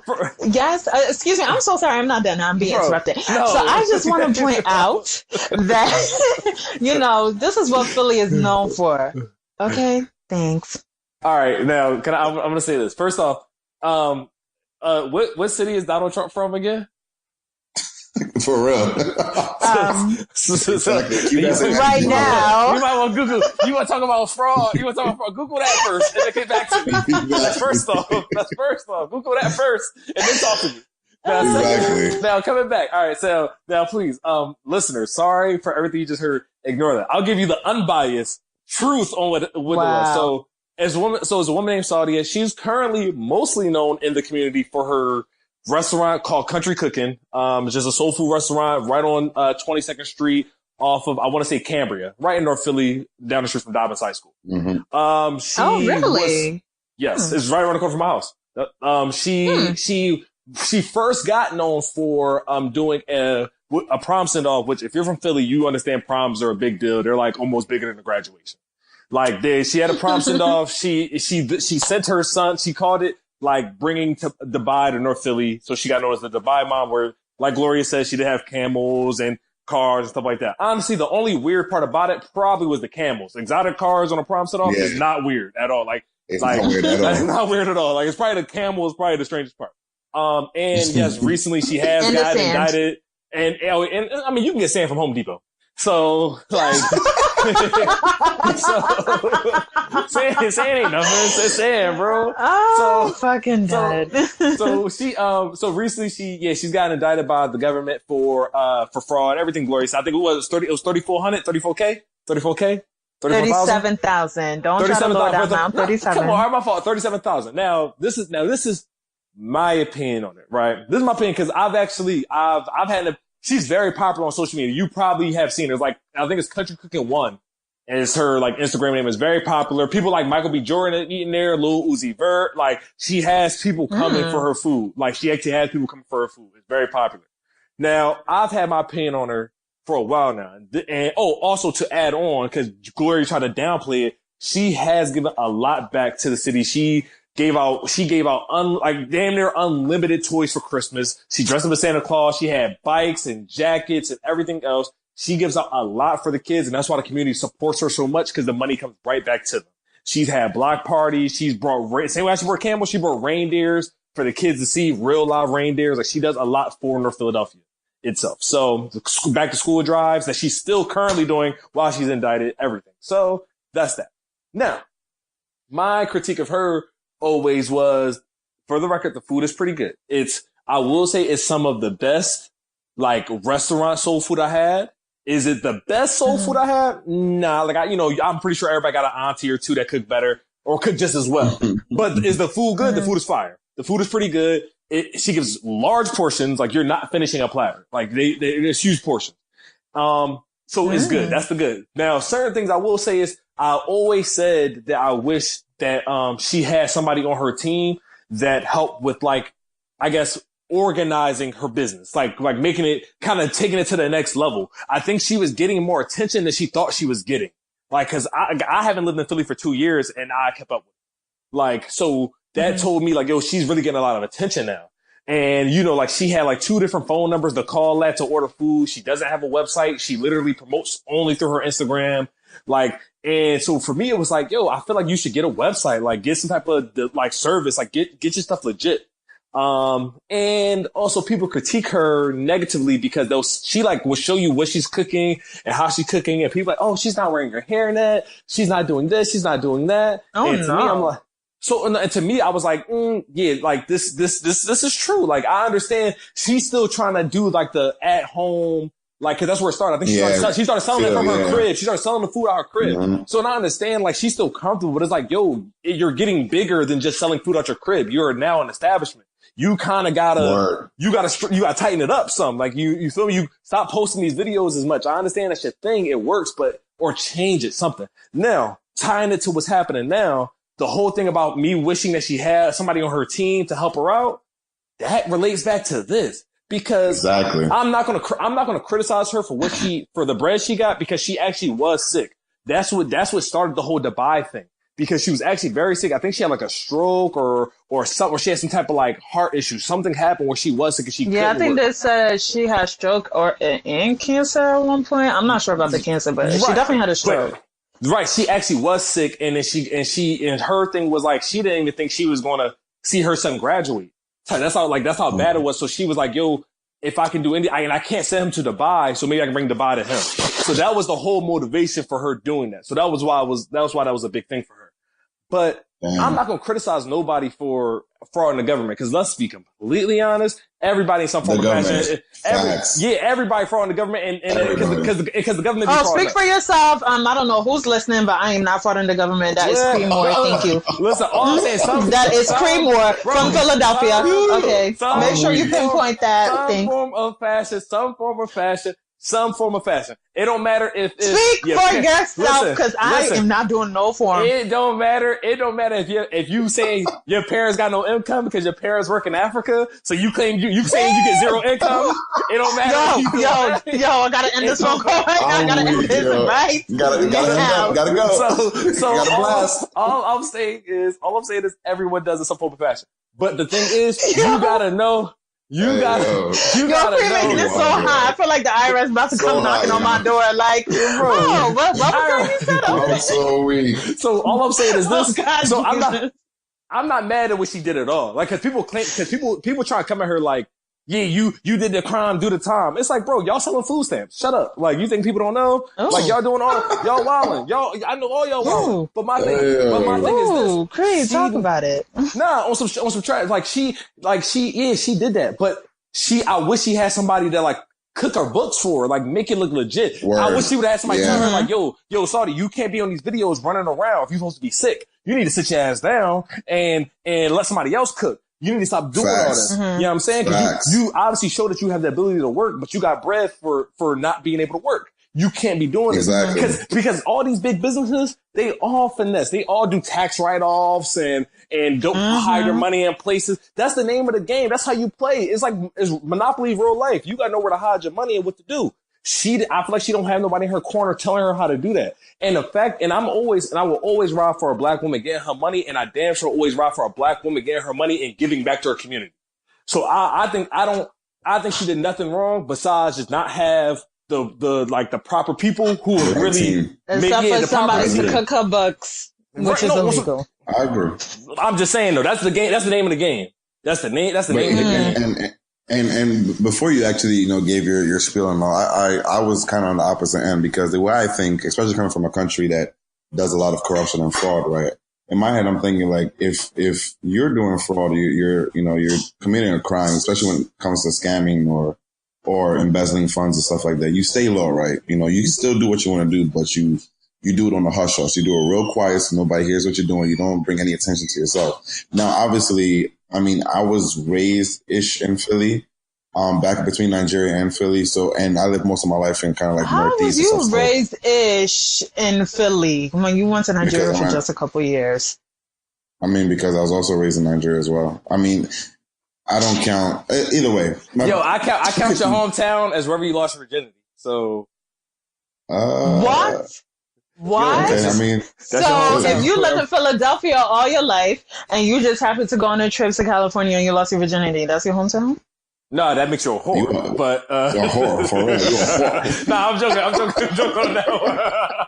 That was a joke, everybody. You said it makes you poor? No, it makes you a whore. I'm done. I'm so weak, but either way, right? So I didn't know she was doing all these things in the community, right? And now that I find out she's doing all that, right? It makes me kind of more upset that there isn't this kind of knowledge as to, financial knowledge to people, or maybe that she didn't have access to, or maybe she did have access to it and didn't really care to use it because she didn't think that, anybody would come after her. But, something like this where you're kind of defrauding the government or the state and you're also working at the same time, you should have the business name in the name of somebody you really trust. Maybe you don't show up on videos and stuff like that. You make smarter decisions so that if the government does come for you like they have now, you're good. People could say, hey, I've never seen it work a day in my life. Or somebody in your family could say, yeah, I'm the owner of this business or blah, blah, blah. And you could just be like, a name on the business as well as like a partner or whatever.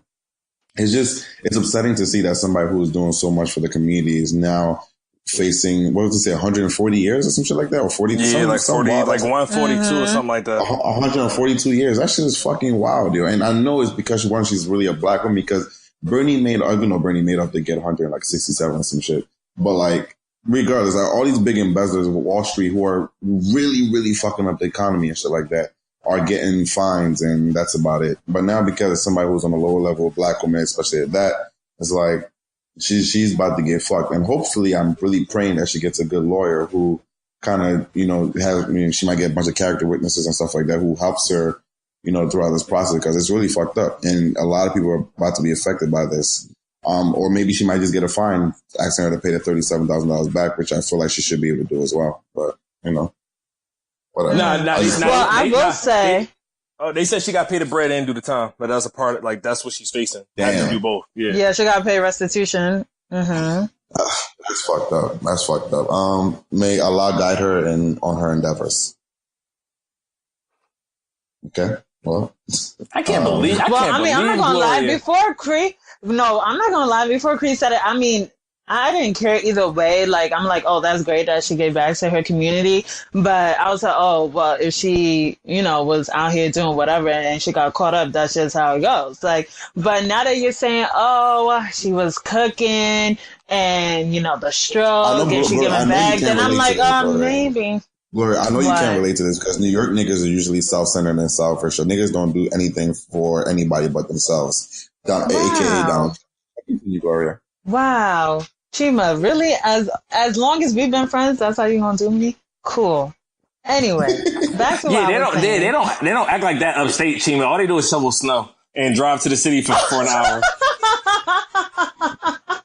You a fucking asshole. But what I was saying is that beforehand, I really was like, I don't care. But then Cree actually gave a compelling story about whatever she went through. So I'm like, all right, maybe she gave back to the kid. She had the stroke. She wanted to do something nice for her son.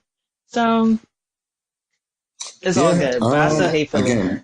Allah bless her and guide her. Yeah. Like, I'm not saying what she was doing was right, but like I'm just saying, like, I just hate the fact that it's all. And if you go to her gram and you go underneath it, like, because if you know Philly, this is it. Philly. If you support, you're dick eating, and if you don't support, you hating. That's like the only options in Philly. It's like, and it's trash that it's like that. It's people really under her shit, like, baby, you did the crime. That's your fault. You knew better. You stole from the government. They're like really coming at her. And I'm like, listen, like, I get you. Like, I'm not saying she did nothing right, but like, yo, don't throw stones on a glass house, bro. Like, exactly. that's not how it works. Like y'all do all the same stuff. Y'all just mad that she actually was getting her business popping. And yeah, maybe she made it seem like she was 100% legit, but I don't really think if you hear any success story, I'm sorry, like, if you listen to any success story, I don't care if it's a record label, I don't care if it's McDonald's, I don't care what it is, you had to crack a few eggs to get an omelet. Yep. You did something. It was something you did. It was something you did that wasn't completely ethical or moral. It was something you did that was like a kind of bending the rules, and then you whatever. You know what I'm saying? So people that's like, so she got caught. Yeah, she got caught in this trash. And I genuinely hope she gets, like, everything works out for her. But people coming at her all crazy, like, it's sad. It's sad to say, especially for what she was giving back. Nobody was doing what she was doing. Everybody making money in North Philly. Nobody giving back to North Philly. She was. What about Meek Mill? I mean, quiet. No. Quiet. Meek was giving out dirt bikes and jackets and all that stuff. Meek be doing his thing. Meek was doing his thing. But I mean, like, I was saying, like, she's an everyday citizen, bro. Like, she not no millionaire. Like, yeah, I mean, she was really just, like, she was somebody's mom. She trying to get her son through college too. Same how she donate money, she asks people to come support her business. She'll be like, yo, y'all, I'm selling extra platters today because my son trying to go to college. So can y'all come and buy extra platters? And people would line up outside her store, buy her platters. Like, she not asking for donations. She like, yo, just support my business so I can, like, put my son through school so I can, and then she gives back during the holidays, during the summer. Like, and yeah, that's it, man. And that could be anybody auntie. I know all y'all African aunties be making jollof and everything else in their crib and selling it. Like, that could be them next. That'd be trash. Cree, you have known Africans for too long to always the default meal be jollof rice. Like, no. Y'all jollof is like our mac and cheese. Like, y'all gonna make it. Like, y'all gonna make it. It's gonna be there. It's gonna be there. Like, it's gonna be there. Like, don't act like it's not there. I'm done. Wow. All right, well, let's move on. God bless. This legit been the longest episode. Guys, are you guys still with us, everybody? Listeners, this has been a long episode, but it's been fun stuff, right? Yeah, I normally turn it off after like 25 minutes, but I mean. Yeah. Wow. I'm joking. I've listened to full episodes. I've listened to full ones. Yeah, how many listeners y'all be getting? Okay. What's y'all numbers looking like? Y'all gonna say that on air? What's y'all I'm numbers? not gonna put that on air. No. Nah, I mean, I'm transparent, but I ain't that transparent. Damn, y'all numbers low then. Y'all numbers must be low, huh? Wow. Fuck out of here, Cree. We don't. First of all, Cree just played us on our podcast talking about he only listened to 25 minutes. Well, fuck you. I'm about to hit a 6'9". I'm about to hit a 6'9". I'm about to. Yo. Wow. I promise. This is gonna be our highest viewed episode ever. This is higher than Birdman, all that. This is gonna be your highest interview episode ever. Yeah, all right, I guys, can't believe Cree try to play us on our podcast. On our podcast, right? It's all good though. Just like you said, first and last time we're gonna have a guest on here. Told you. All right. So here we go, guys. We had the real meat yet? We had the real stuff yet? Real meat. Yes, we are. Oh, damn, the real stuff. So we want to talk real shit. See, this is why he can't be on the show no more. It's a dud.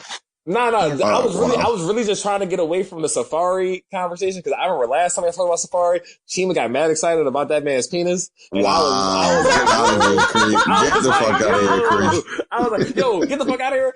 You forget your show's recorded? Yo, listeners, go back and listen to one of those episodes. This nigga gets mad hype over Safari's penis, bro. Yo, wow. Get out of here, dog. Wow. This nigga. It's recorded. It's on the internet now. I ain't making up. I'm so weak, yo. I don't know what to say to that. That's terrible. Honestly, that episode was so random. It was so random, yo.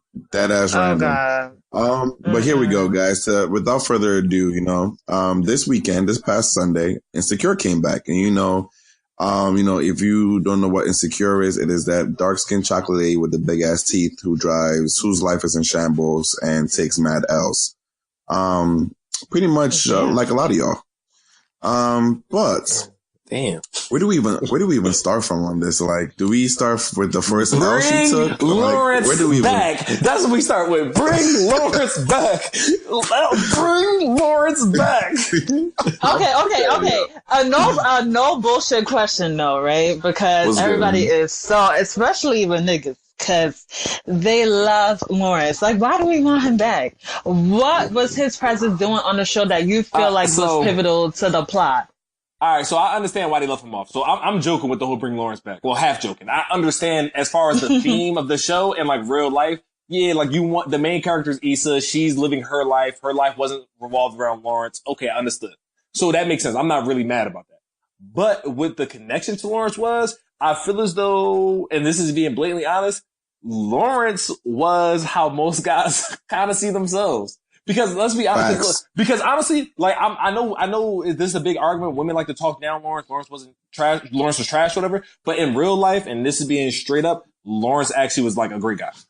He wilded out when he didn't work for mad long, and he wanted to like not go out for her birthday. That was trash. Yes, but at the same in the same sense, like he got his stuff together. He did encourage Issa to do her stuff. He never he never really tried to stop her from like going forward. He obviously had like women that were attracted to him. He tried to respect Issa. Like, I feel as though he genuinely wasn't a bad person. So, and then he got cheated on and he the one that got played. He was a broke boy sitting on the couch for 2 years. But when he got cheated on everything, he got his bread. He got his bread up. He was coming back together. That's what I'm saying. Like, obviously, we talking who was a broke boy.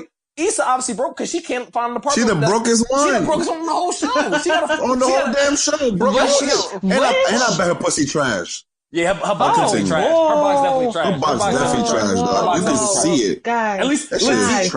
TV Issa. I don't know about real life Issa. Guys, right. Let's bring it back real quick. Let's bring it back real quick. Because we talking about Lawrence, talking about he a broke boy, we talking about Issa, which I really do have a question because technically since he wasn't working for like 2 years, she was paying the rent, right? But then all of a sudden she couldn't afford the rent no more. I was just trying to figure out like, it was like, okay, she moving out. She needing a place to stay. Well, she moved out because of the fire. Remember? She moved out because of the fire, not because of the rent. Oh yeah, okay, it was, yeah. She, on the season finale of season 2, she started a fire in a spot and she messed with the spot. Yeah. She can't move out. And I guess that's probably one of the cheapest spots in the area. She probably can't find a spot that's cheap. So, yeah. Oh yeah, you're right. She's supposed to be looking for a place now while she went to Dame. that's what she's supposed to be doing. But all she doing is listening to my man fucking beating cheeks like a champion. Okay. All right. Guys, okay. So all right. Shout out to Cree. So let's get into that, right? Because the opening scene, so let's break it down for the listeners. Okay. So when you first start watching, if you haven't watched it yet, mad spoilers. Okay. So, Daniel, if you haven't watched it yet, you're a dickhead. Yeah, if you haven't watched it yet, you're a dickhead. Honestly, that's true. Also, if you don't want to hear spoilers, right now is the time to get off. We spoiled. No, we ain't spoiled nothing. If you don't want to hear spoilers, get off now. And then, honestly, But yeah, okay. Okay, thank you. Okay, so the open scene is Daniel fucking somebody, and we're like, oh, who's that? Is that Issa? Whatever else. Then we realize it's not Issa because they panned the camera to her laying on the couch, listening to him fuck somebody else. Now, I think. Can I real quick, Gloria? Can I just say he was splitting them cheeks? Oh my god! And that's how you know it wasn't Issa, because nobody want to be splitting Issa cheeks like that. Nobody want to split Issa cheeks like that, bro. I was like, dry box Issa. Yeah. You can tell Issa got dry box. Her box mad dry, dog. You could tell. God, Chima, please. Remember she never gave head before, and she got the semen in her eye. Oh, okay. All right. We bringing it back. Okay, childish.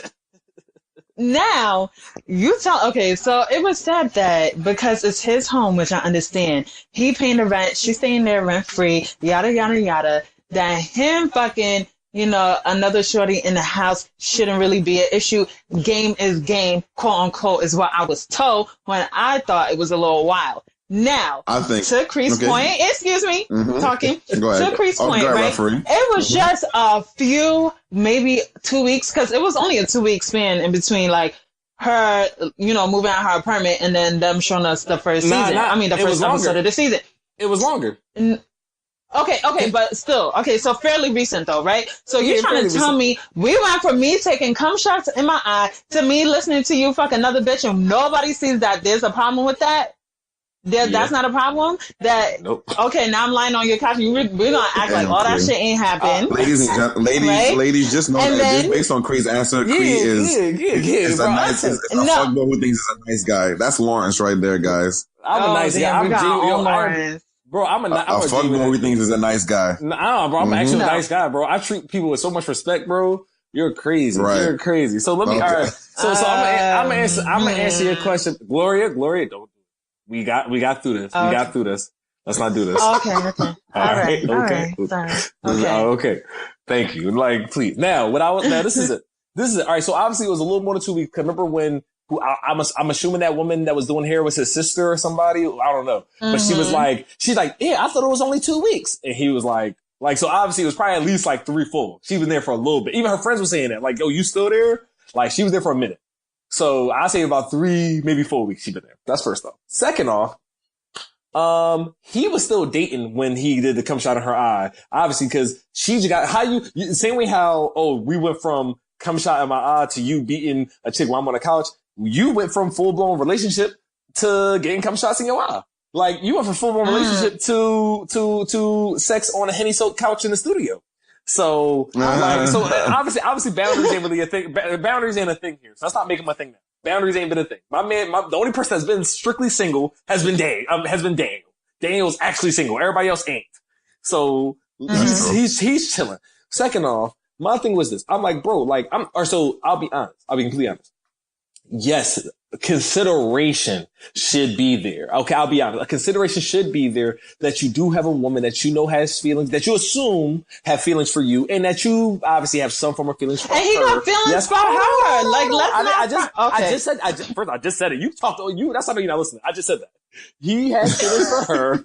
He has feelings for her. And yes, that's cool. I understand. But at the same time, I'm gonna be honest with you.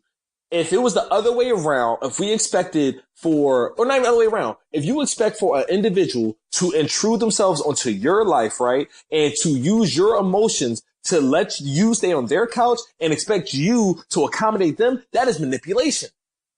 That is manipulation. Okay, so I want you to, okay, fine. But I want you to provide the example when she did that. The example is this. Issa, you literally have on this show, we have seen your 3 best friends, one who has a full house. So and one who actually, and 2 who are getting bread. So I'm pretty sure you have no problem staying there. What's her name? Molly was just on vacation. You couldn't be staying in her crib when she was on vacation and couldn't be house sitting for her. So you got 3 best friends. We also seen that you have a brother. You have a brother that lives there. So obviously you have resources. You have people to stay at. So you made the choice to go to his house. Why? That was a personal choice because she's trying to use emotions. And then when she gets there, she wants to guilt him into feeling like, yo, you cannot live your normal single man life while I'm here because that makes me feel bad. But you came knocking on my door, Issa. You came knocking on my door. You could have went to so many other places. You're trying to manipulate me into, even if I'm not your man, you don't want me to be anybody else's man. Wow. Okay. No, damn. Okay. Oh, wow. Spicy for content. I like that. Okay. So, right. It's a rebuttal because all things considered, we know in the last season, Daniel states that he is feeling Issa. We also know in whatever, we don't know how far it goes, that Issa is kind of feeling Daniel as well. So I feel like, okay, yeah, she had options, and I do agree with you. Like, she definitely should have stayed at Molly's house, Kelly's house, even Tiffany's house, whoever, right? So she had options. Okay, but we're talking about now. Now she's at Daniel's door.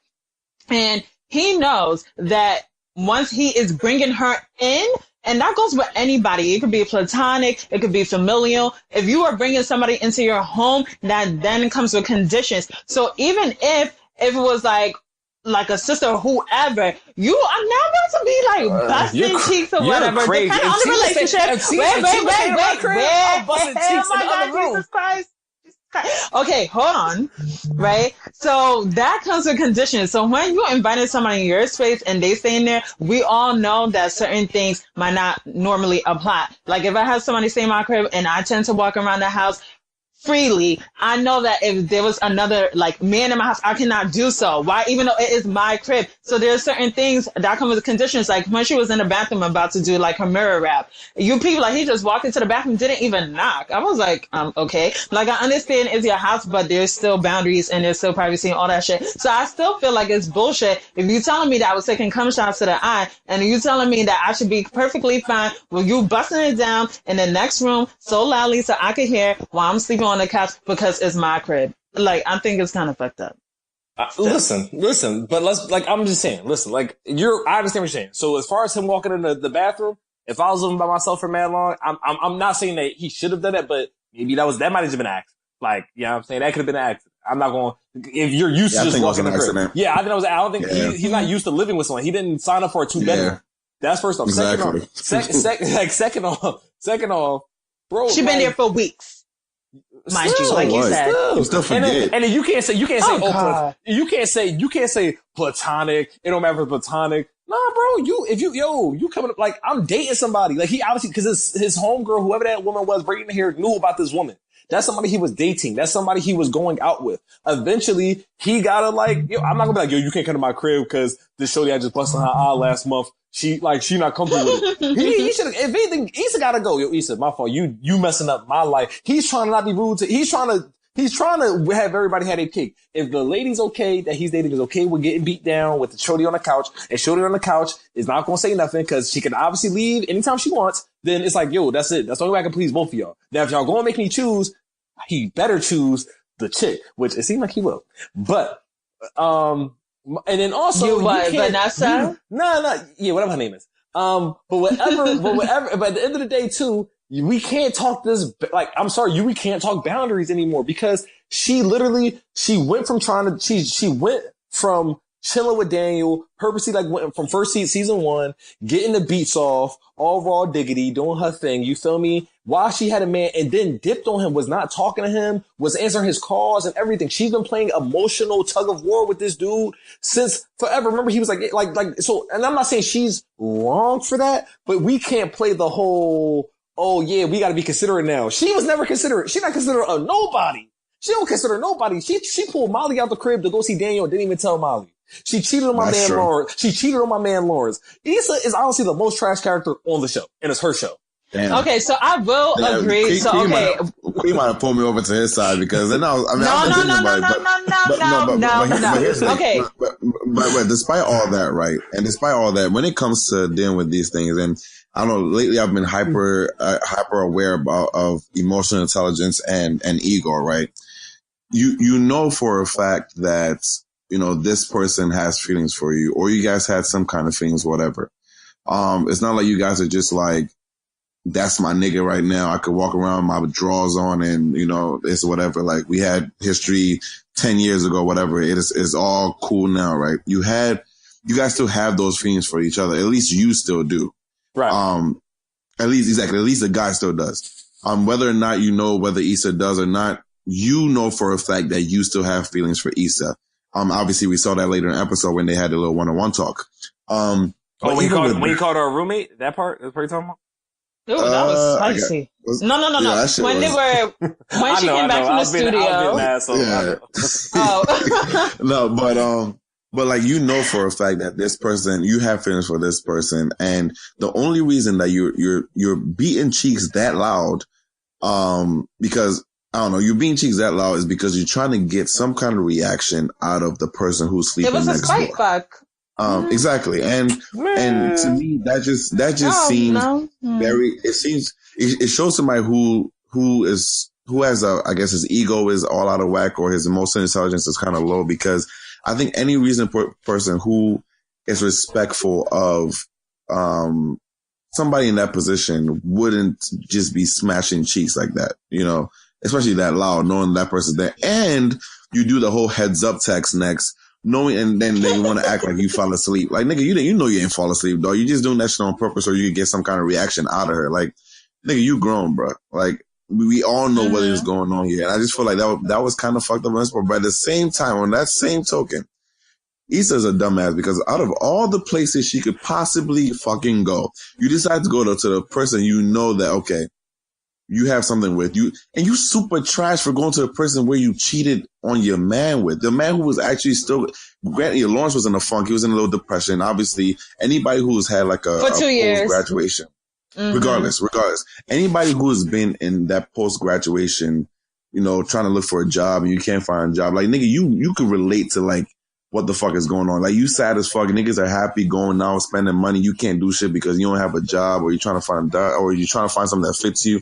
Like, you're in that funk, and that's the funk Lawrence was in. And you decided to go fucking cheat on a nigga. Then after that, to add insult to injury, you decided to go stay in the house of the nigga that you decided to cheat. Like, bruh, like, you are fucking garbage. Well, the nigga's not around no more, so it does not really matter at this point. It does not matter. No, it does not, because Lawrence is not there anymore. So, I guess so. Anyway, I mean, Gloria, if it doesn't matter, then Daniel needs to keep fucking everybody and fucking loud as shit. We cannot play this role. Okay. All right. You can't play the role. No, it does not. Okay. He needs listen, there needs to be a microphone attached to her fucking pussy, so every time he fucking hits that shit, she fucking hears that shit. That's so disgusting. Right, bro.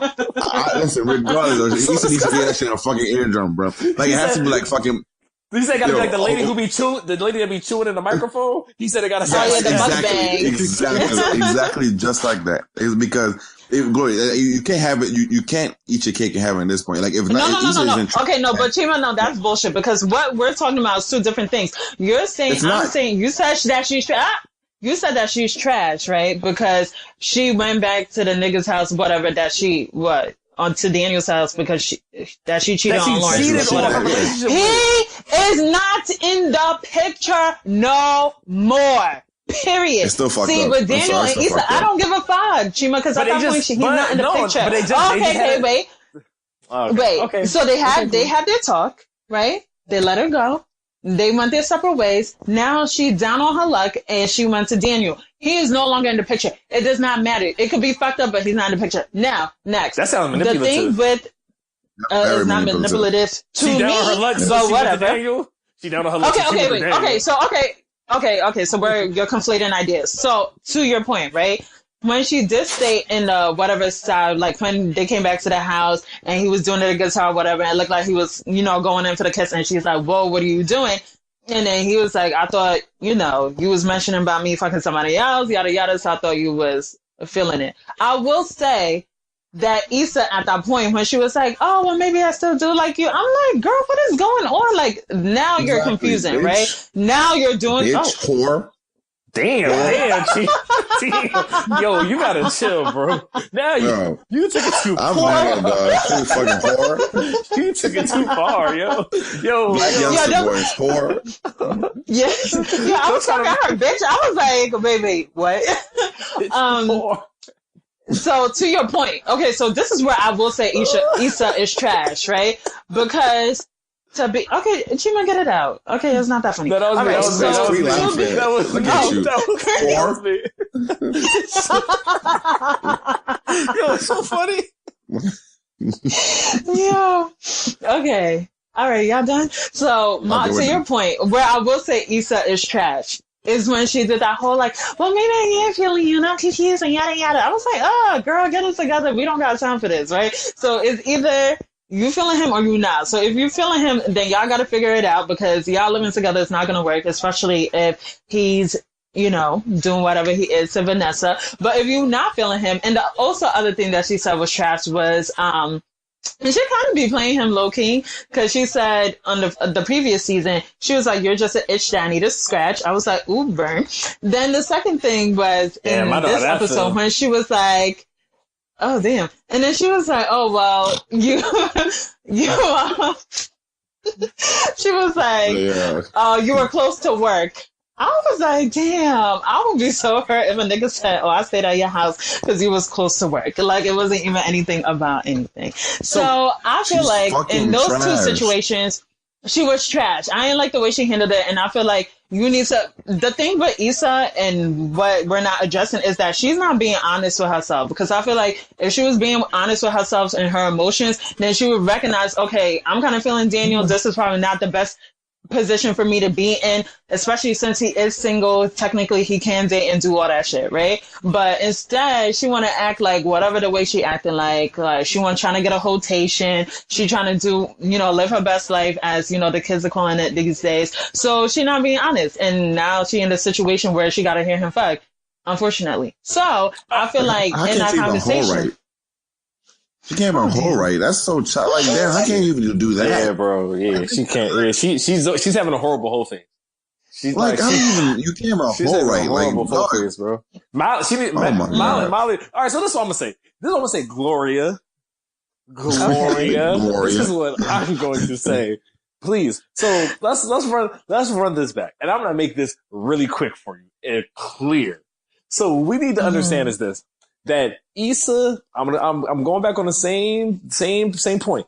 So she was stalking Daniel when things weren't going right with her and Lawrence. Then she was like, you know, on him. Then she backed off. Then she had sex with him. And then she felt bad because Lawrence was popping now. So now she's on Lawrence again. So then she gave my man Daniel, when Daniel was trying to come at her, she was like, "Oh, you was just an itch I needed to scratch, blah, blah, blah." Then she started dealing with him a little. And then when her and Lawrence fell off, she started dealing with Daniel a little more seriously, right? But then she got mad that she got a little nut in her eye, which is her fault. Cause who backs up when they give a head? Like who looked the shit dead in the eye? Like, that's how you don't. No man that's getting head aim his own penis. You're not aiming your penis. Like it was in her hands. So that's her fault. And then she got mad at him for it. She got mad at my mans for it. You feel me? And that's true. Hold on. Let's keep going.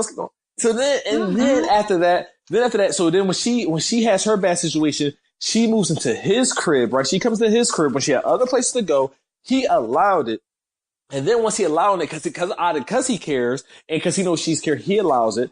But then he's also got to remember that, I was just like, she wasn't really trying to go too serious with me. Like, she kind of rapped me. So I'm going to keep doing my thing. He did his thing. She felt the way, she voiced it. So then he's like, okay, she's feeling away. So let me, maybe this can happen. Maybe this is a thing. He tries to make it a thing. She's like, no, it's not a thing. You just close to work. So he said, dog, okay, well, now I'm going to start giving you heads up when I'm continue living my life like I was doing before you moved in. And then she's feeling away. So I'm not gonna lie. What Chima said was right. What Chima said, what everything Daniel doing is is very indirect and a little petty, but he's doing it because she's sending so many mixed signals. He's like, I'm going to make you admit whatever it is. I'm going to either make you admit that you like me. I'm going to make you so uncomfortable in my crib. You're either going to admit that you like me or that you can't live here anymore and you got to move out. One or the other. You're not going to have your cake and eat it too. You're not going to keep manipulating me. You're not going to keep pulling my strings. So I'm going to treat you like my homie. I'm going to treat you like a roommate. And then we're going to see how you going to act. Because obviously you can't be truthful with yourself. So I'm going to make you tell the truth. I'm going to make you tell the truth. And that's what my man Daniel's doing. I'm trying to tell you, Mr. Moore. I'm trying to tell you, bro. Listen here, bro. Okay, but Cree, we saying the same thing. Tomato. I definitely did say your last point. So what was your last point? For her to be, she not being truthful with herself. But she got to say that she not being truthful with herself. She got to do that on her own time. Don't do that on my man Daniel time. Daniel trying to live his best life. They over here slapping. They over here beating cheeks like a round of applause. So he was killing them cheeks, bro. Oh my god! My man Daniel doing his thing. I was not expecting that first scene at all. That's what I'm saying, bro. I was like, what the fuck? And she was actually what she needed to be focusing on is why her best friend getting raw dick and giving her keys to a married man. That's what she needed to be worried about. And her credit score being a 215. That is a great segue. That's a great segue. Okay, yeah, that's a great segue. Thank you, Mr. Moore. So going into Molly, and I think Dro's a dickhead too. I think both of them are dickheads. Yeah, they all dickheads. Dro has one. He has no emotional. Again, it goes back to emotional intelligence again, yo. How the fuck do you just say, "Don't talk about my wife like that"? Nigga, you just walked into this girl's crib with the key and drinking her wine that you did not pay for. Like, where is your home training, nigga? Like, wait, son. Bruh, when he said that, yo, shocked. let me tell you something. Oh, Jesus. Oh, my God. Great. Cree showing his true colors, guys. Wow. Oh, my goodness. Well, okay. Insecure brings out the real in you. Well, they say people can relate, so I think that's what it is. So let's move forward. So Joe and Molly. A woman I was really close with, I considered her friend. She told me I was the itch she needed to scratch multiple times when she came over really late and left really early. But it was a dark time. It was a dark time in my life. She, damn. You know, so what happened to the friend now? I don't know. We talk from time to time. You know what I'm saying? We cool, I guess. We friends. Damn. You might want to handle that. So let's move on, right? So for Joe and Molly. So the thing that really astonished me, and when I say astonished, when he said, "Don't talk about me and what my wife do." And let me tell you something. Because people like, Chima wanted to act real cute on Twitter, like, sure. I want to tell you, it would have been one thing, a blocked. Okay? Because first of all, Chima, relax. All right, I'll let you speak. I'll finish. Go ahead. Thank you.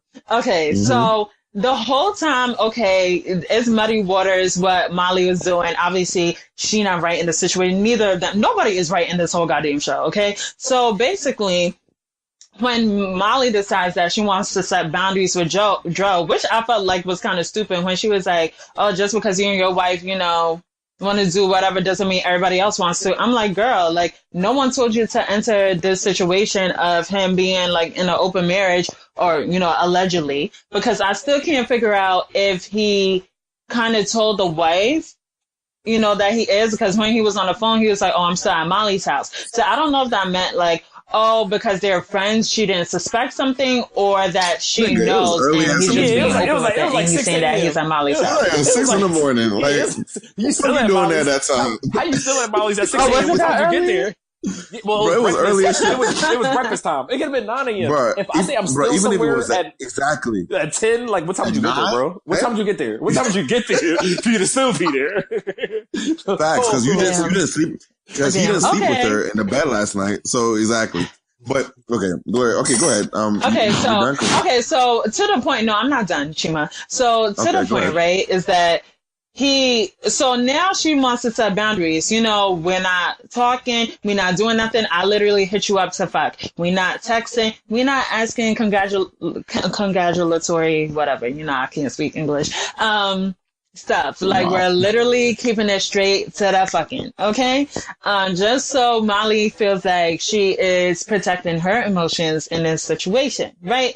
So with that being said, Joe completely ignores that when the next day calls her up while she's getting her nails done and say, hey, did you get that contract, whatever. I'm like, nigga, like didn't she say nigga. not to call you? So like that's a red, no, not like a real nigga, like a nigga who don't know boundaries. That's a red flag. Okay. So then he moves on.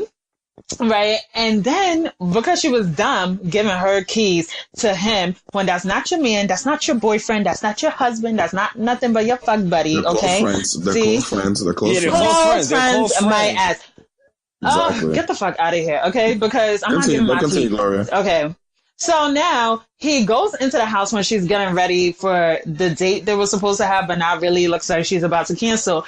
And the nigga is sitting at her island in her kitchen, drinking wine, talking about, oh, you didn't answer the phone, so I just popped up. Nigga, are you good? I was like, wait, okay. Then they talk about, you know, they do whatever. They start kissing, and she was like, I want my key back. Good for her, because she finally reclaiming her goddamn time. Then, you know, they talk about whatever else they talking about. And then he goes, oh, don't talk about my wife like that? After everything you done pulled already, I was like, okay, see, it would have been a very simple conversation. I'd be like, okay, no problem.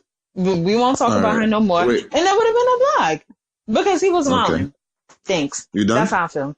All right. Okay. Let me just start this by saying the only issue I had with the whole thing was the fact he was just sipping on her wine in her house because she didn't pick up the phone. That's just weird, because what if she was with somebody at the crib or something? Like, how the fuck did you walk into somebody's house like that without getting any kind of approval or telling them, hey, I'm coming over? Comfortable. That's just, that was some real these niggas didn't teach him well growing up.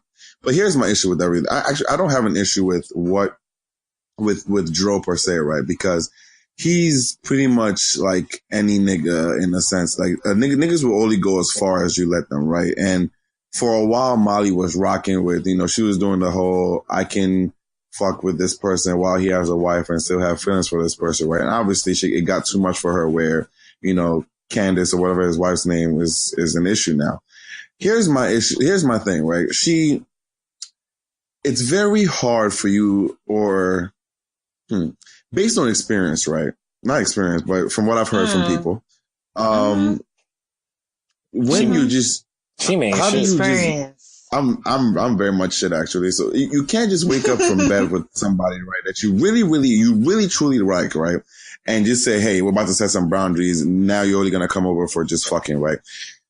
It doesn't work because, one, you're lying to yourself, because there's no way that you can just go from seriously liking this person and just saying, hey, I'm just going to fuck you and that's all we're going to do. Like the feelings are automatically just going to disappear and that's it. And the dick is just, it doesn't work like that, bro. It doesn't work like that. Especially when it's raw. Hey, especially when it's raw, like, bro, bro, from what I heard, though, like, you know, safe sex is basically best sex. Safe sex is best sex, guys.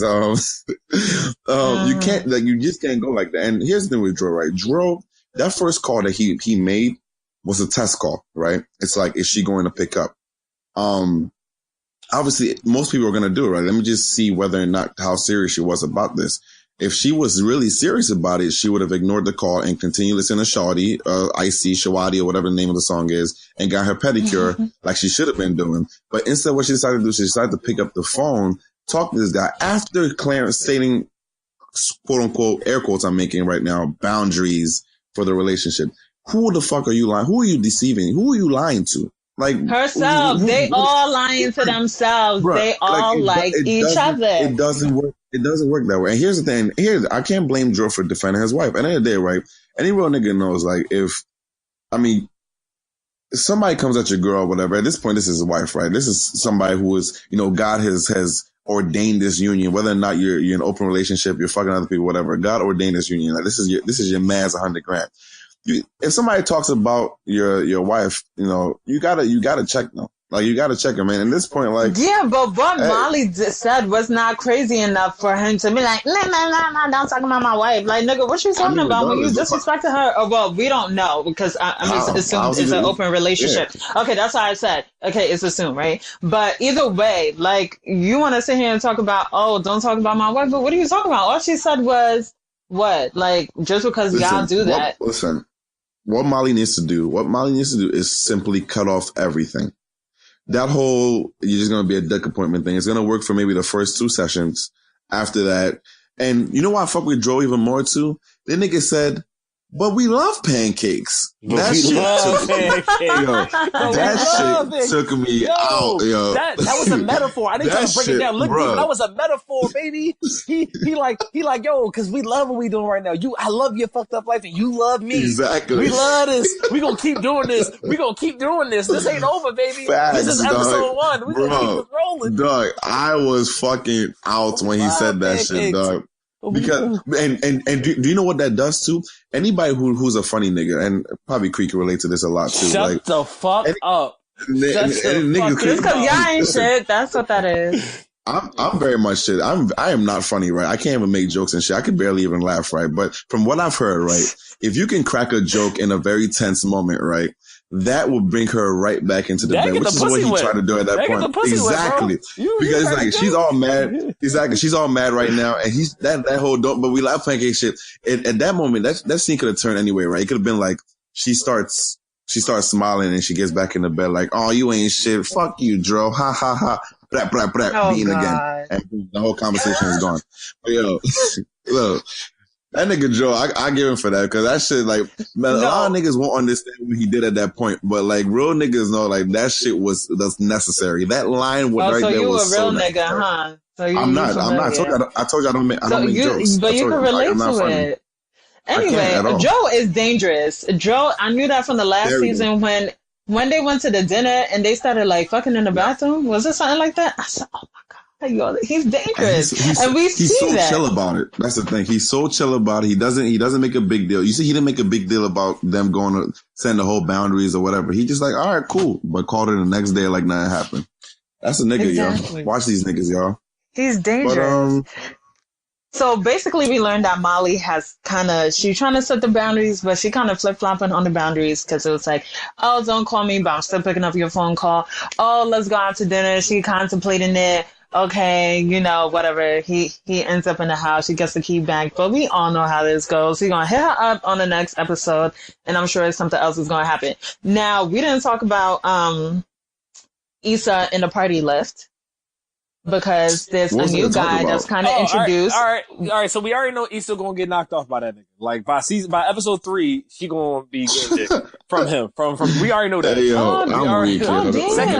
Second off, bro. If I was that Lyft rider, if I was I would have reported her every time, bro. Why you riding with your friend in the car?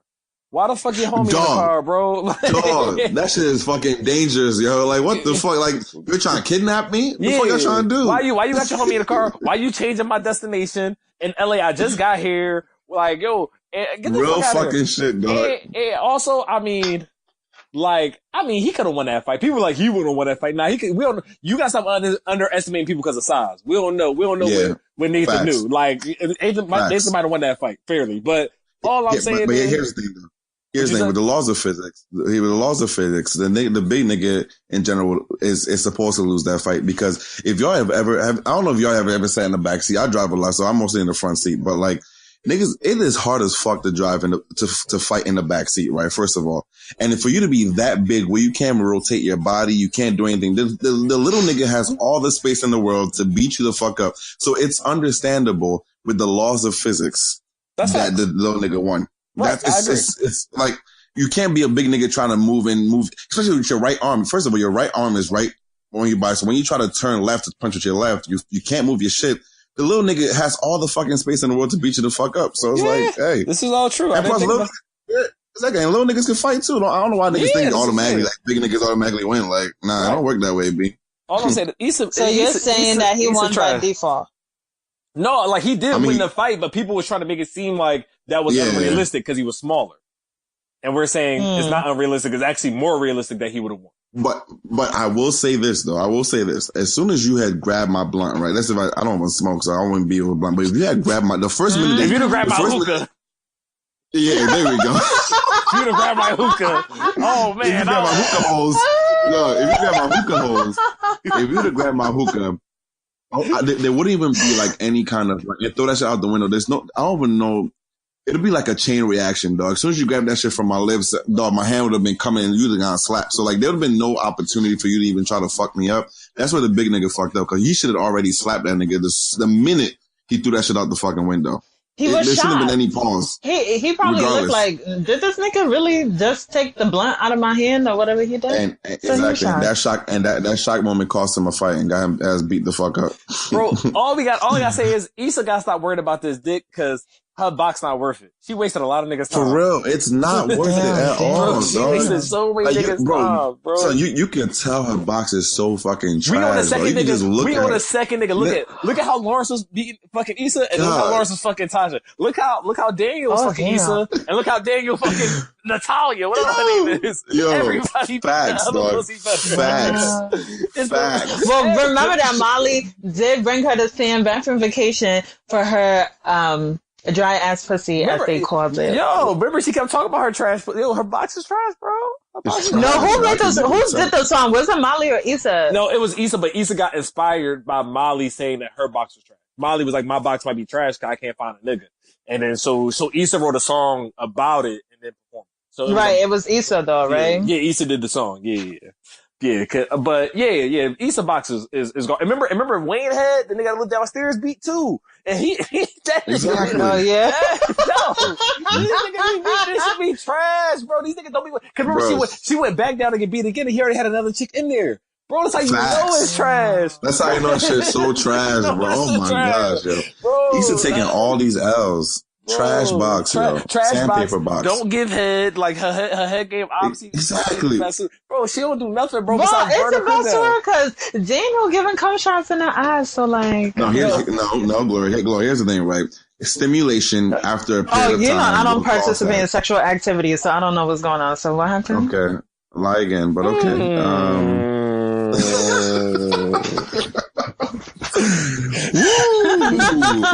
I emoji. I emoji. Don't do that. But anyway, stimulation on the genitals, regardless, will have that happen. And plus, it's a nigga. I'm mad you said stimulation on the genitals. And also you gotta remember, it was an emotional connection there too. So he wanted, exactly. I mean, he was trying to make sure that happened. But in real deal time, dog, that shit is trash. I know. Trash. Bro, I know Issa box trash. We know Issa box trash. And she got hella teeth, so you know she can't get fat. Probably run that nigga dick up and down. Hella teeth. All that real estate in her mouth, dog. Shaking my damn head. You said real estate? I'm fucking out. Wow. I'm appalled. Yo, God bless her. I feel bad for her mom's city, yo. Them nipples were probably sore as fuck, dog. Oh my God. She ain't have no teeth, Chima. She's like, like, my man said I'm about to come in and she looked she looked eye to eye with the shit. She's an asshole. She's an asshole. That's her fault. Bro. So all that tells me is that she didn't give Lawrence head for like fucking however long they were together. No wonder that nigga was depressed. That's why he ain't have a job. That's why he ain't have a job. Oh my God. You're not going to work if you're not getting no head, bro. You feel me? Son, it makes so much sense now why he was so depressed. Oh my wow. Yeah, that's fucking wild. It wasn't the job. It was Issa's head and trash box. Bro, coupled with the job. Oh my God. He was uninspired, bro. He was uninspired. Yo. And think about it. He got inspired once he actually met Tasha. He didn't have to have sex with her. He just felt that energy. He felt the box. Son. Like he was like, yo, I feel this. Dog, this shit is fucking mind blowing, bro. Gloria. Bro, think about this shit, right? Call my name Gloria, what? There's no motivation for you to get a job because why are you there's no purpose in maintaining the pussy. The pussy is trash. Yeah, if I'm gonna keep getting this trash box, box for free, I might as well not even do nothing. Exactly. Like niggas work so they can take care of the woman because the pussy is popping. But if your box is trash, why do I even need to work? All I need to do is just take care of myself and survive. Oh, wow, dog. An analogy. Wow. Son, this shit is wild, dude. Oh, my God. I feel like this shit is crazy. Well, Lawrence was uninspired because he's a fucking lazy bum. Not because of Issa's box, not because of anything. He is a grown adult. Like you said Issa was a grown adult, so is Lawrence. And Lawrence took no accountability for the trajectory of which his life was going. Wow. Instead, y'all as men, trash as y'all are finding ways to blame it on the woman instead of Do you know Lawrence. how hard it is to tell a woman the box is trash? You know how hard it is to tell a woman about that? What? Exactly. it's hard to tell a woman her box is trash. So it's like that's why he was stuck there. It's like, no, that's not. No, that's not it. He was lazy and uninspired. No, he was in love, and he said, "You know what? Exactly. I'm gonna stick this out, and I'm gonna be her partner. But let's be real. This box ain't trying to make a nigga get no job." Yo, and I hate the way he laughed. Yo, that's funny as shit, dog. That box was not motivational at all. Bro, this ain't no stimulus package. Fuck is this? This shit is trash. Yo, I'm fucking dead, yo. Wow, that shit it makes so much sense now. The box was uninspiring. Wow. Anyway, well, guys, I think we probably have the title of the podcast right now. Uninspiring Box. Yo. Gloria, I told you to come to me. We could do a little better. I think it would become a little better. Can we do bitch whore? No, that's a good one. I think that's it. That's hilarious. Yo, I really was talking, and I was like, "Wait, Chima, what is going on in your corner?" No, Cree, you got that. That's a good ass title. Yo, no, that's it. Nah, that's bitch whore. Oh man. Oh god. Wow. So. We made podcast this week, actually. Today we made we really had a long ass episode. We're really on the length of the Reed and the Joe Budden podcast because their podcasts are over 2 hours. First guest, longest podcast. So what we're gonna have to do probably this one. We're gonna have to break down the time stamps for each person to listen to what they want to listen to.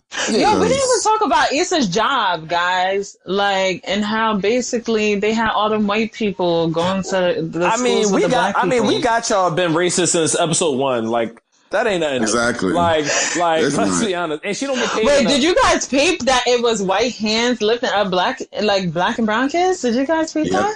I never peeped that on the flyer. Mm-hmm. When the guy said the logo was racist, I looked at the logo real quick. I was like, wow, it was actually, interesting. Yeah, I was like, yo, that logo is wild. I was like, wait, what? Yeah, bro. Like, it's never peeped that. Yeah, she didn't work that job. But I think Issa should find a new job because how long are you going to stay at that? Like, I don't know how long you can stay at a place you don't like that much. Like, nigga. And she broke. In all of LA.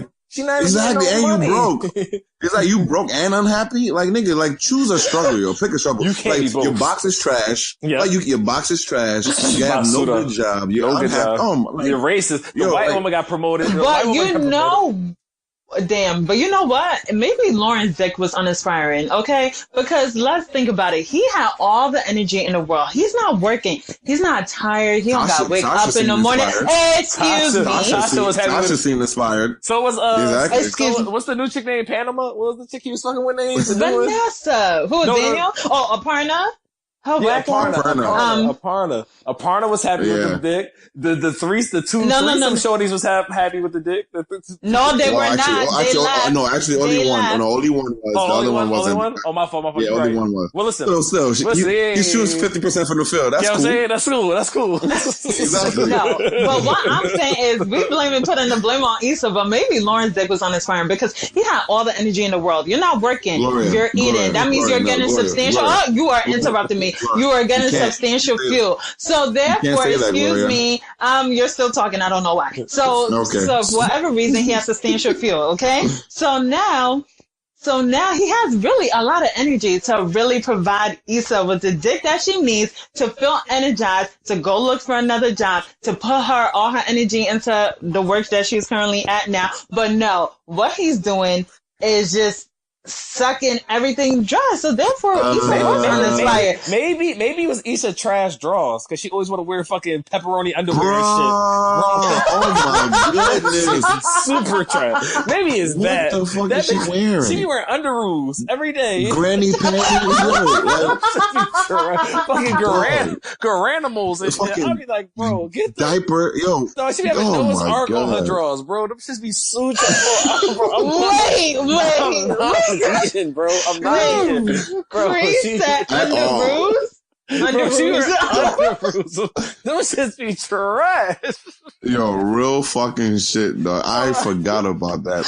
Like, Yo, I have tears going out my eyes. Oh my god! Bro, Son, that shit would not even get your dick hard. Bro, that oh shit my is god, no sex appeal at all. at all. Bro, no. And what the niggas doing for sex appeal? What are the niggas doing? See, that's the problem. They be like, oh, sex appeal. What the fuck you doing? Well, with your drain ass energy, eating cereal, watching TV, Bro, in your sweatpants. I eat your ass. That's my sex appeal. What the fuck you talking about? Oh my god. That's my sex appeal. Yo, she has on fucking nursing home drawers. Bro, oh my god. Bro, she be wearing the fucking Walmart specials. Them shits be so trash. She wearing the 2 for $10. I'll be like, yo, a pack of 2. Hey, yo, I'm so fucking like, no. I forgot all about that. Yo. Her drawers are terrible. Bro, bro, them shits are super trash, bro. Them shits are super trash. Wearing regular panties. Nah, bro, them Jones be super duper trash, bro. Them Jones be having the waistband to them. You know the elastic band at the time?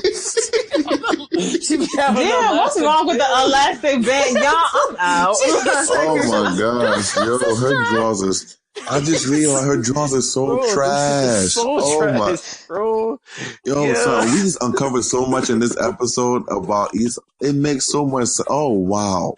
Yo, I'm trying to tell you, listen, all I'm saying, Issa in real life is probably an amazing woman, but Issa the character is super trash. It's super trash. Oh my. Dog, that's so fucking wild. So she's trash, but doing the same shit y'all niggas be doing.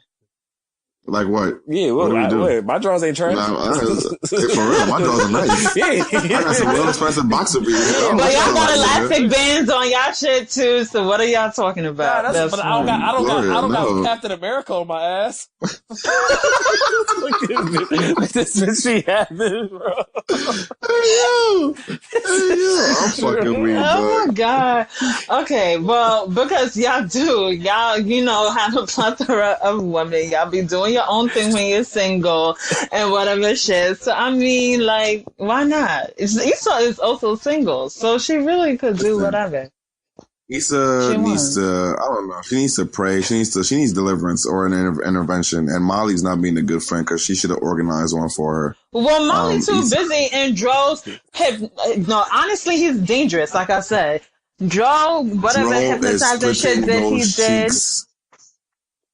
He spin those sheets happily. So how can she be really concerned with her friend when she over here worried about if a nigga at his wife's house, maybe he at the next bitch house, at her house, got the key, he gonna pop up. She got a lot to worry about. So she really can't be worried about Issa and whatever she doing. You know? So that's that on that. Yeah. Well, anyway, guys. Do we want to end here? I think that's enough for today. Yeah, that's more than enough. Oh, it is more than enough. That's crazy. This episode is going to do a lot of work.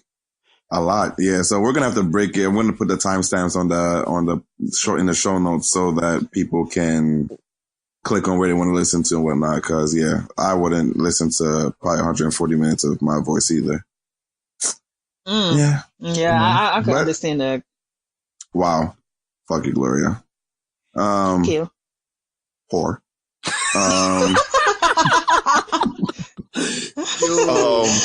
You are such a fucking asshole. Just before we head out, where can we find you, Cree? Where can the people find you? Instagram and all that stuff. Yeah, man. I think just about all my social medias are the same. It's Fred E _cornbread. That's FREDE _CORNBREAD.